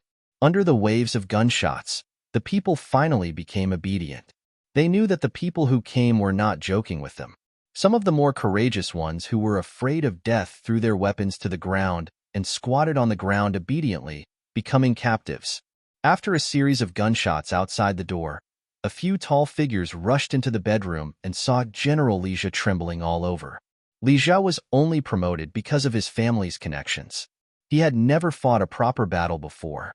How could he have seen such a scene? Seeing the guard who reported the situation to him, just now lying in front of him covered in blood, his mind was completely blank. He did not know what to do. Remove his weapon. Although the Cold Vanguard did not know Li Jia and did not know what he looked like, they could tell that he was a big fish just by looking at his clothes. The squad leader who rushed in immediately grabbed Li Jia's sword and pressed him to the ground. Following the capture of Li Jia and the capture of the general's residence, the entire Chui city basically gave up all resistance. From the beginning to the end, it only took 3 hours to take control of the city. When Yang Qindong entered Chui city under the protection of the 1st and 2nd guards, the city had already been completely taken over. Other than the Yang family soldiers who were cleaning up the bloodstains and corpses on the streets, there was only one soldier who was standing guard 20 meters away. Luo Pe had also brought a group of officers to wait for Yang Qindong. When he saw the 6th young master coming over, he jogged forward to report the results of the battle. Reporting to the 6th young master, the entire Chui city is already under our control. Right now, the 4 gates are tightly shut. Without orders, no one can leave. The general of Chui city, Li Jia, has also been captured alive by us and is now being locked up in their residence. In this battle, we have killed approximately 1,300 people who resisted and seized all kinds of military resources. Listening to Luo Pe's report, Yang Qindong nodded from time to time. After the other party finished, he said happily, "Very good, you have done well.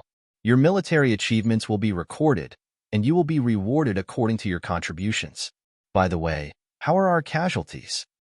Reporting to the 6th young master, we only injured a dozen temporary auxiliary soldiers. No one died in the battle. When he said this, Luo Pe was still very excited. Not bad. Hearing that there were no soldiers who died in the battle, Yang Qindong's face flashed with obvious satisfaction. Nowadays, the soldiers were more and more able to keep up with the rhythm of the war. During the battle in the forest of Langsun, more than 20 auxiliary soldiers and temporary auxiliary soldiers were killed or injured. To be able to win this battle with 0 casualties was enough to make people feel gratified. Seeing that Yang Qindong was in a good mood, Political Commissar Kong Jie, who was standing at the side, hesitated for a moment before taking a small step forward to report. Sixth young master, we have found many Han people in the city. They are not living well. Many of them don't even have clothes to cover their bodies. What do you want to do with them? Yang Chendong's originally gratified and happy expression completely disappeared at this moment. He thought that the Han people in the outside world would not be living well, but it was out of his expectations that they could not even wear clothes. How many people are there? Yang Chendong's voice sounded in a low voice. We have roughly calculated, there are about 1,000 people. There should be some that we have not found yet. After all, this time, their main objective was to attack and occupy the city. They really did not have much time to observe other things. Where are they? Bring me to them. When Yang Chendong heard that there were so many people and that not all of them were found, his frown deepened. According to Hong Jin and the information sent by the Security Bureau, Chui City was not very busy. Even the entire population of the city was only 20 to 30,000 people, and this was in addition to the 2,000 city guards. However, there were more than 1,000 people who were captured. Wouldn't that be 20 to 30% of the total population? It was definitely not a small number. Yang Chendong wanted to take a look at the captured Han people. Kong Jie originally wanted to stop him, but he thought that there were some things that should be seen clearly by the young master. This would be of great help to the sixth young master. He nodded and led the way. Under the protection of a group of Long Feng, Yang Chendong turned 2 corners and arrived in front of a large courtyard. Looking at the courtyard, he knew that this was the place where the Han people gathered. Kong Jie was extremely meticulous with his arrangements. By placing the Han people here, he could prevent them from being harmed by the other Jiaoji people.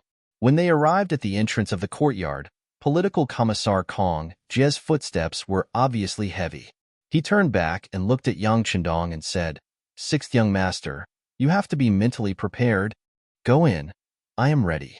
Yang Chendong's expression did not change.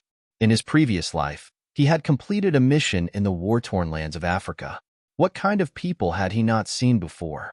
Although Yang Chendong thought that he had seen a lot, when he really entered the courtyard and saw the Han people sitting around the bonfire, his strong spirit was greatly shaken. What he saw could no longer be considered as humans. If he had to compare them, they were like apes that had not fully evolved. Yes, they were weak and skinny. They were as thin as firewood, and their eyes were wide open. They were looking at Yang Chendong and his group with fear. These people were generally not tall, and some of the adults were obviously hunched over. This was clearly the side effect of working hard for a long time, and their bodies could not bear the burden. There were also some old people who not only had dark skin, but their bodies were also extremely thin and weak. Looking at the small half of their arms that were exposed when they put on the unsuitable clothes that they had found from God knows where, they were probably not much thicker than a 6 or 7-year-old child. Chapter 477. There were also a small number of children.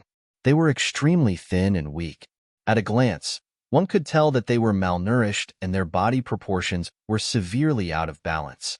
There was also a young man who looked like he was 6 or 7 years old. He weighed less than 15 kilograms. His large head formed a stark contrast with his small body. If there was a video camera here, if this scene could be recorded and shown to the other Han people, the women would cry non-stop, and even the men would feel very uncomfortable, just like the group of people standing beside Yang Chendong. Many of them had tears in their eyes. Some of them even had bloodshot eyes. They looked as if they were about to kill someone. These Jiaoji people deserved to be hacked to death. Tiger's mane was very close to Yang Chendong. Others might have considered the presence of the sixth young master and would hesitate to say something. However, Tiger's mane did not need to. He directly said what was on his mind. With him taking the lead, the other people immediately followed suit. They were all cursing the Jiaoji people. Some even scolded the great Ming dynasty. These people were all kidnapped by the Jiaoji people. To think that they kept saying that the world was peaceful and the people were rich. If that was the case, why didn't they save their own people? To let them suffer here. Was this something a great country would do? Yang Chendong was also in a bad mood. However, he knew that similar things did not only happen in Jiaoji, but also in other small countries. Not all Han people were respected, and not all Han people lived with dignity. It was just like the memories in his mind. The status of the Asians in the future was not high. They even felt inferior to the Asians. They felt that they could not compare to the Europeans. Even if the country was strong, this mentality was still in the hearts of many people. It was precisely because the country was not strong enough that it was impossible to talk about fairness in many things. Whether it was in the military, science and technology, or business and agriculture, this could be especially reflected. However, since he was blessed by the heavens and came to this world, and brought along the most powerful song, Yang Chendong was determined to change this fate and situation.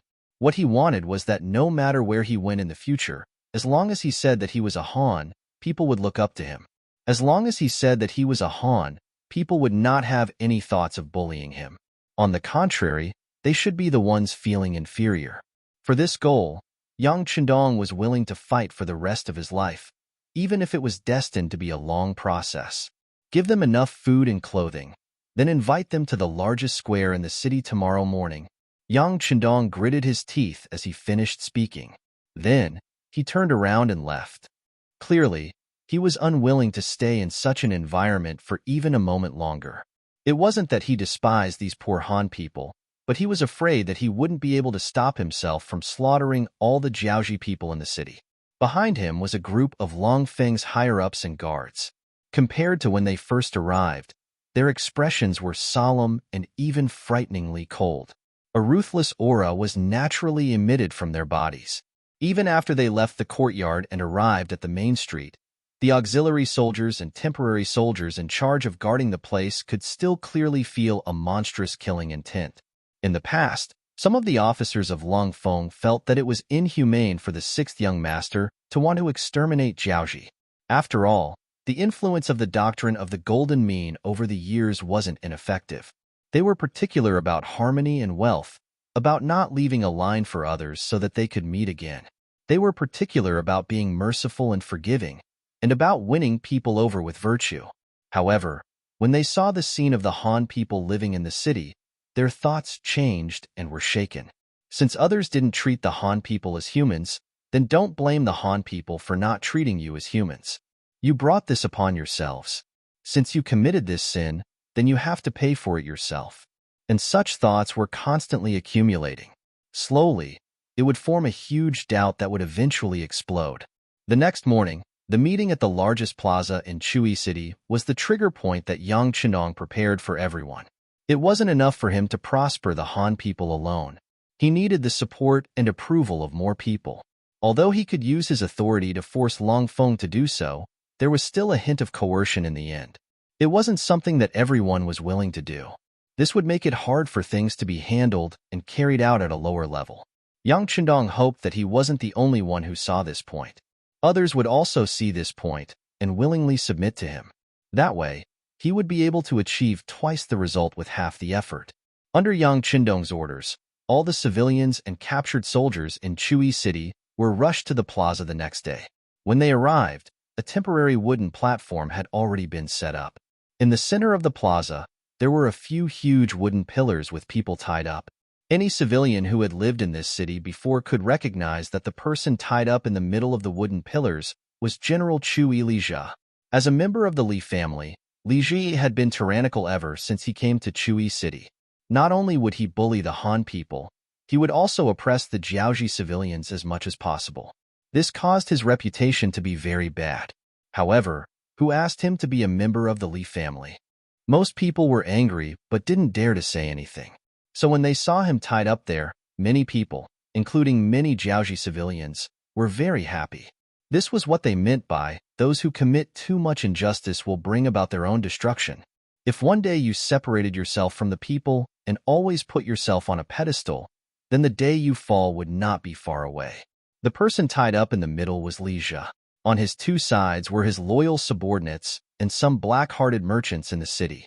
It was precisely because of their protection that the common people's lives were so miserable and grievances could be heard everywhere. Because of this, even though there were more than 30,000 people in Jiaoji near the plaza, there wasn't much chaos. This made some of the officers who went to the courtyard last night feel like they couldn't vent their anger. More and more people gathered. Even some Jiaoji soldiers were brought here. Compared to the civilians, who were still relatively free, they were much more miserable. There were 20 people tied up on a rope. They were brought here with their bodies pressed against each other. It was as if they were wearing candied haws on a stick. Behave yourselves. Kill anyone who doesn't behave. The Long Feng soldiers who were watching over them spoke with ferocious expressions, causing the Jiaoji soldiers who had witnessed their might to become extremely obedient. Even when they saw their general tied up on a wooden pillar, not a single one of them had any intention of stepping forward. Compared to the state of these captives, the treatment of the 2,000 Han commoners was much better. They could stand near the nearest wooden stake and even eat the breakfast given by the army while gesturing with their fingers. They appear to be very comfortable and relaxed. That's right. After the night, when the count of Han people started in the morning, there were a few hundred more people. There were a total of 2,000 Han people. These people spent the night in apprehension. Even though they knew that Sui City had changed hands and that it was very likely that the Ming army was coming, they didn't dare to take the initiative to step forward. After all, the Ming army was the Ming army. Who said that they would definitely stand up for them? It was only this morning that more of the villagers found them and told them about how they had been treated the previous night. They had food, drinks, and even a good night's sleep. Only then did everyone start to believe them. More people started to come out. Now, they gathered together and wanted to see what these Han soldiers who claimed that they weren't part of the Ming army were going to do. Under the watchful eyes of everyone, Yang Qindong appeared on the platform under the protection of the guards. This uniform was custom-made by the clothing factory in Qiqian City. It was different from the one Yang Qindong wore during the military parade. This time, it was golden in color. The golden threads sewn on it were all real, causing it to be several times heavier than normal clothes. Naturally, when it was worn, it shone with a golden light and looked very beautiful. In the eyes of the old men in Qiqian, the sixth young master was their sky, their king, and their emperor. Naturally, he was worthy of wearing such a uniform. Perhaps this was the thinking of the feudal society. Since he was the only emperor and king, he must wear gold to show it. If it wasn't for Yang Qindong's firm resistance, he was afraid that a golden dragon would be embroidered on the uniform. Thinking about it, this uniform was really no different from an emperor's robe. It could be seen how much these people hoped that Yang Qindong could become the emperor and lead them forward. Now, this golden robe was empty on his body. After borrowing the style of the commander's uniform, it made the young man's heroic figure appear even more upright. When he appeared, his superior aura naturally manifested, causing the originally noisy square to immediately quiet down. This was exactly what Yang Qindong wanted to see. As he stretched his hand behind him, Beta Persei arrogantly brought out a loudspeaker that he had specially rushed out last night. This could play a better role in amplifying the sound. Holding the loudspeaker in his hand, Yang Qindong looked at the more than 40,000 soldiers in the square. He felt extremely excited and shouted majestically, "Long live Long Feng! Long live the auxiliary soldiers! Long live the temporary auxiliary soldiers! Long live, long live, long live!" After a moment of silence, the sound of an earth-shattering echo echoed.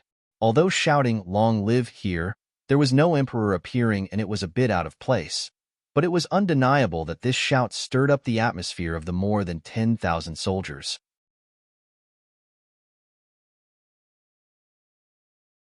Chapter 478. The excited shout seemed to be contagious, causing many citizens of Jiaoji to have the urge to shout as well. This was human nature. Most of the time, things had nothing to do with them. However, when the people around them were doing the same, they would follow suit. There was no need to ask why, because there was no reason at all. After more than a dozen shouts, Yang Qindong once again placed the megaphone by his mouth. The crowd suddenly quieted down. It was so uniform that it created a huge psychological pressure. This kind of pressure was something that those who had never experienced personally would never be able to experience. Brave warriors, with your combined efforts, we have finally stepped into the Jiaoji nation today. Sui City is the first city that we have conquered, but it will definitely not be the last. It will not be long before we set foot on this entire nation and completely trample them under our feet. Long live, long live. As soon as his voice fell, tens of thousands of people shouted in unison, shaking the eardrums of everyone present. The megaphone was raised again and the sound was suppressed. Then, Yang Chendong looked at the crowd and began his speech for the day. The rise and fall of the nation is the responsibility of every man. In the long river of history, there are countless heroic deeds. Patriotic figures are shining like stars. During the Warring States period, there was the great patriotic poet Chu Yuan, the national hero Yu Fei, Wen Tianxiang, and so on. They were loyal to the motherland and loved the people. They were not afraid of demotion or sacrifice. They were loyal to the nation and loved the people. They were not afraid of demotion or sacrifice. However, today, I do not wish to talk about how glorious we were in the past, nor do I wish to talk about how great the ancients were, because right in front of us are our fellow countrymen who have been victimized. Everyone, please take a look at them now. Do they have any pride as Han people? Could it be that when you look at them, you can feel the pride of being a soldier? As he spoke, Yang Chendong pointed at the 2,000 Han people in front of him. Most of them had already put on new clothes with the help of Lung Feng. At the very least, they could cover their skin and prevent it from being exposed. But those clothes were obviously new, and they didn't fit her at all. Moreover, even if she was wearing clothes, it still couldn't prevent everyone from seeing her thin body underneath. Their emaciated faces were telling everyone that they were not doing well at all. Just as everyone was looking at the 2,000 Hans with their own thoughts, Yang Chendong's voice sounded out once more, "No, this is our disgrace. Every day, we proclaim that the world is peaceful and prosperous, but we can't even guarantee the safety and lives of our own people. How can the grand great Ming dynasty have the face to say that? If I must say, they are not fit for the job. They are unqualified. They took the taxes that the people worked hard to pay for nothing. They let the people place their hopes on them for nothing. They became rulers for nothing. They are incompetent. If they can't even protect their own people, how can they talk about peace and prosperity?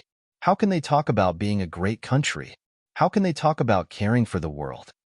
What's even more hateful is that every time a country comes to the capital to pay respects to the emperor, they still have the face to take out large amounts of gold and silver and give them back.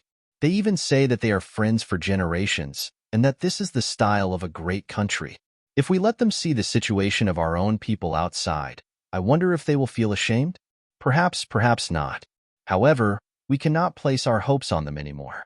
Since they are sitting in their high positions and not doing anything, then let's get out of the way and let those who are willing to do the work. And we are the people who are willing to do the work. At the very least, with our hard work, we will be able to let more of our own people live better and more dignified lives. At the very least, with our hard work, we will not be bullied or treated unfairly by others.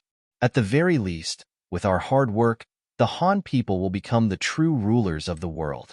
Any kind people who want to be on good terms with the Han people will also be able to live a good life. When Yang Chendong spoke up to this point, he had already revealed his ambition. It was as if he did not put the great Ming dynasty in his eyes. However, the Yang family soldiers did not feel that there was anything wrong. In their opinion, no one was stronger than their sixth young master. Since that was the case, it would be best for the sixth young master to lead them. As for those who objected, they would have to experience the power of the guns in their hands. Even if you were made of iron, you would still be blasted into a sieve. Yang Chendong's speech continued. When he talked about personal dignity, he pointed at the Long Feng brothers who were maintaining order and said, "They are the greatest army. What others can't do, they can do. What others can't think of, they can think of. In the future, with them around, we, the Han people, will become the strongest and most unique people in the world. No matter where we go, we will be respected by others. All the things that others have forced on us in the past, we will take it back 10 times, 100 times, 1,000 times. Today, we will start with the enemies in Chui City who are hostile to the Han people. Men, bring down the daggers." Under Yang Chendong's shout, a company of 100 Long Feng soldiers each carried a plate out. On each plate, there was a dagger. There were a total of 1,000 daggers. This was the gift that Yang Chendong had prepared for the Han people. Didn't the ancients say that those who were evil to the core deserved to be stabbed 1,000 times? Well then, Today was the real version.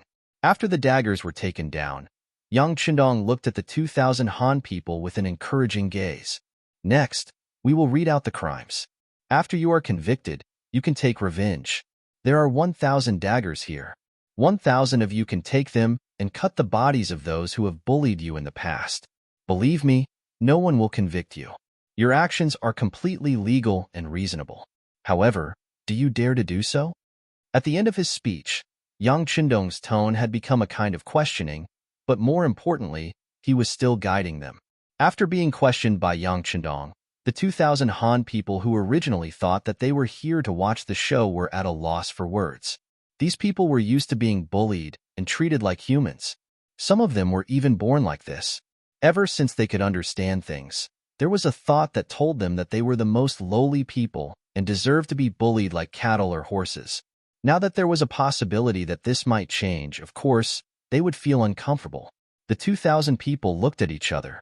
The children looked at the adults, and the adults looked at the elderly. No one made a decision immediately. What? You don't even have the courage to take revenge on your enemies? Yang Qindong had long expected this scene. After all, many years of habits were not something that could be easily changed. However, when he saw that these people were still so hesitant despite his support, he was somewhat disappointed. Yang Qindong was disappointed. Because of this, there was a sense of loss in his eyes. This scene was seen by the 2,000 people. Although they had only known each other for a short time, at most, it was only the second time that they had met. However, they could truly feel that this seemingly powerful young man was biased towards them. Everything that he did was for their own good. Since he was doing it for their own good, they could not let such a good person down. With this thought in mind, two middle-aged men in the crowd finally responded. However, because of the years of oppression, they were still a little timid. Even when they responded to young Qindong, their voices were not very loud. If the sixth young master had not been staring at these people, he would not have been able to hear what they were saying. We dare. You what? Seeing that someone finally took the initiative to step forward, young Qindong stared at the two men with encouraging eyes. As if infected by young Qindong's emotions, the two men first looked at each other, and then their tone became firmer. We dare to take these daggers to take revenge on our enemies. Good. Beta Persei, send the daggers to the two of them. Young Qindong immediately agreed, and Beta Persei quickly took 2 daggers and sent them to the 2 men. When the 2 of them really held a dagger in their trembling hands, this scene deeply stimulated the others behind them. Immediately, the men and women who also said they dared to step forward. It was only 1,000 daggers, and they were quickly distributed. Some of the children wanted to have a dagger, but it was already gone. This was because young Qindong considered that they were still young and did not want to do it personally. He did not want to leave any bad memories in their hearts. Therefore, he only took out 1,000 daggers. With these 1,000 daggers and the protection of the strong Lung Feng, these Han people who had been bullied for many years finally had the courage to rush to the wooden platform and cut Li Zha's body with their daggers. Instead of stabbing, they cut. This was to end Li Zha's life by 1,000 cuts. It had to be said that this method was a bit cruel. This could be distinguished from his wailing and howling, but at the same time, it was also a way to vent their hatred. This could be seen from the faces of the people who waved their daggers. Not only did they vent their anger, but they also took the opportunity to hold their heads high. Their courage seemed to have increased a lot at this moment, and confidence shrouded them.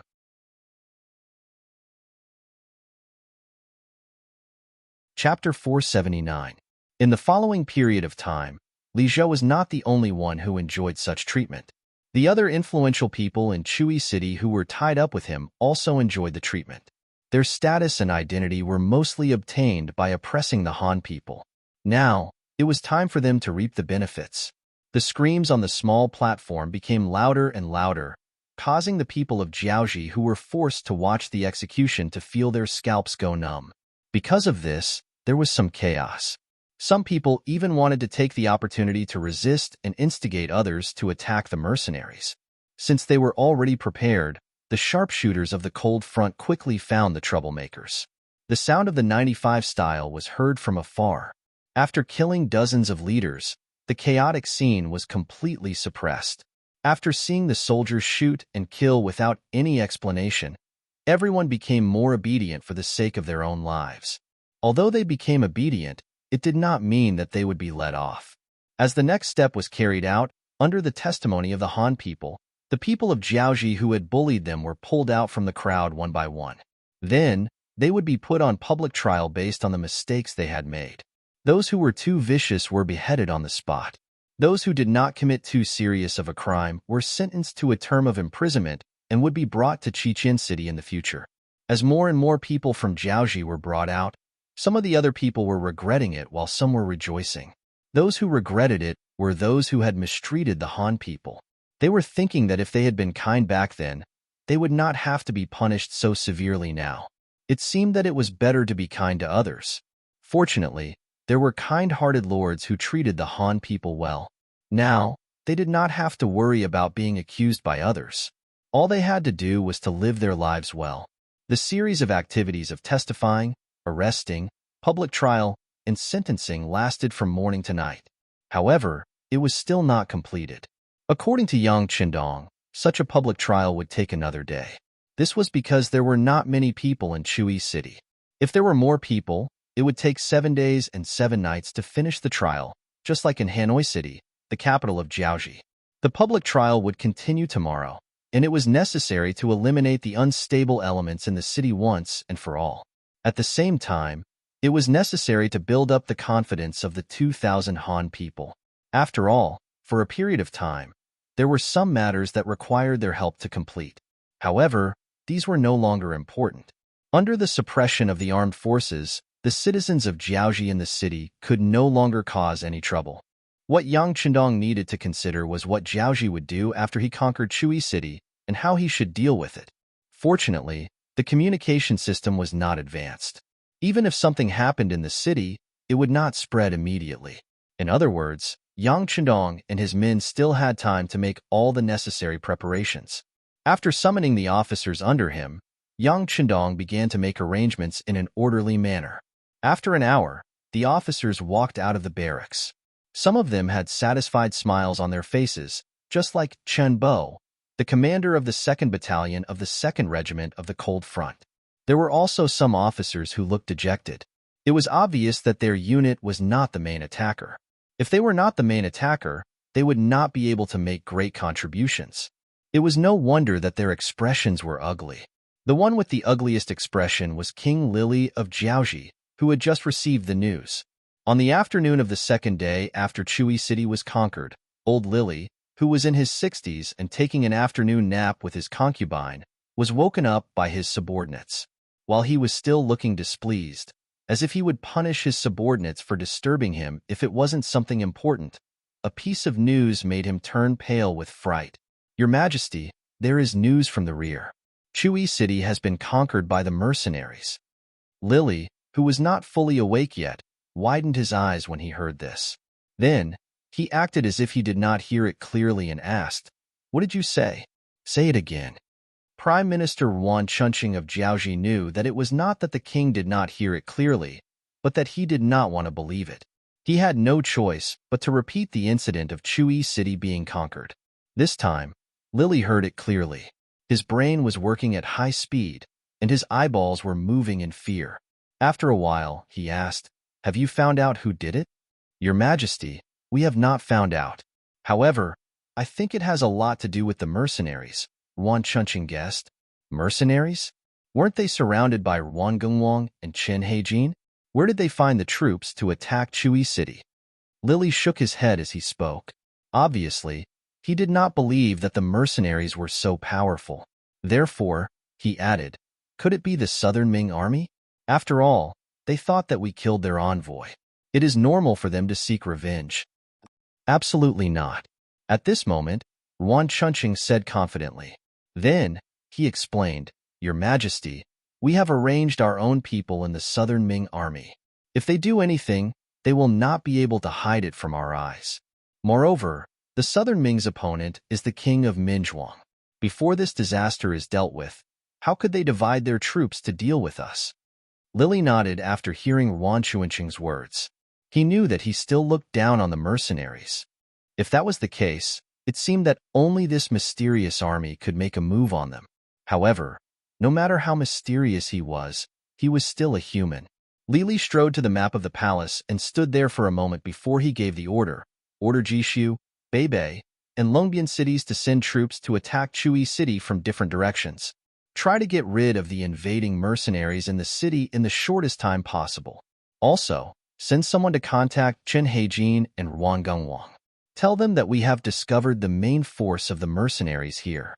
Tell them to advance boldly and get rid of the enemy as soon as possible. Lili might be old, but he still had a thorough understanding of the situation in Juji. The series of countermeasures he adopted were also very appropriate. Prime Minister Wan Chunsheng, who was standing below, nodded. If he was the one making the arrangements, this was the most he could do. He immediately complied and walked out of the room. When King Lili was the only one left, his eyes flashed with anger and killing intent. Mercenaries, since you took the initiative to find trouble with me, then don't go back. Juji was not very big. The advantage of a small country was that things could be spread quickly. As scouts on horses left the city and headed in different directions, a net was formed to deal with the mercenaries. Beibei City. It was located on the east side of Hanoi, the capital of Juji. It could be said that it was the eastern gate of the capital. Since it was the eastern gate, its location was naturally very important. To be able to become the general guarding the city, he naturally had some authority. He was Pan Wenfei of the Pan family, one of the 6 great families of Jui. Relying on his family's prestige, Pan Wenfei obtained this position. Because of this matter, who knew how many people had talked about him behind his back? He did not know when it started, but he had secretly made up his mind to perform well. When he achieved great merit, he would use facts to slap the faces of those who dared to slander him behind his back. He would let them know that they were wrong. However, many times, having the intention was one thing, and being able to do it was another. If he wanted to achieve great merit, he had to have the opportunity. Previously, when King Lili was persuaded to send troops to the southern Ming Empire, Pan Wenfei had fought to bring troops north. However, how could the Pan family compete with the Ruan family? In the end, he failed. After returning to Beibei City, he could only continue to wait. However, although Beibei City was known as the eastern gate of Hanoi, the southern Ming Empire was currently weak. It seemed that it was impossible for them to attack Juji's territory. He did not know where his opportunity was and if it would appear again. This was especially so when he received news that Ruan Gongwang's army was progressing smoothly, and he had already captured 50,000 Han soldiers. This made his heart itch even more, and he cursed Ruan Gongwang countless times in his heart, jealous of his good luck. Fortunately, some time ago, news suddenly came from the front, saying that an army called the Mercenary Army had suddenly appeared and fought with Ruan Gongwang. Ruan Gongwang's nephew, Ruan Yongyang, had died on the battlefield. When he received the news, Pan Wenfei's heart was filled with joy. Although they were officials of the same court, there was still a difference in seniority. If Ruan Gongwang could not do it, would it be his turn? It was also from that time that he began to train the army, preparing to replace Ruan Gongwang and go to the front lines at any time. However, what he did not expect was that before Ruan Gongwang's news came, Chui City to his east had suddenly changed hands. When this news came out, it gave him a big fright. After sending people to pass the news to Hanoi City, Pan Wenfei began to prepare to send troops. Speaking of which, Chui City was the closest to him. Now that he had the opportunity to send troops, no one would fight with him. Didn't that mean that it was time for him to display his strength? As long as he eliminated the enemy from the east, he would definitely attract the attention of the king. In the future, it would not be difficult for him to get promoted and become rich. The more he thought about it, the more excited Pan Wenfei became. In a very short time, he began to gather the troops and mobilize the military supplies. He could not wait to perform well. Sure enough, in less than a day, King Li's order was passed down, allowing North Belt City to send troops to Chui City. At the same time, they would take back Chui City and eliminate the invading enemies. You're tuning into the Warrior Lore YouTube channel. Don't forget to subscribe and join us on this journey to catch the most captivating stories.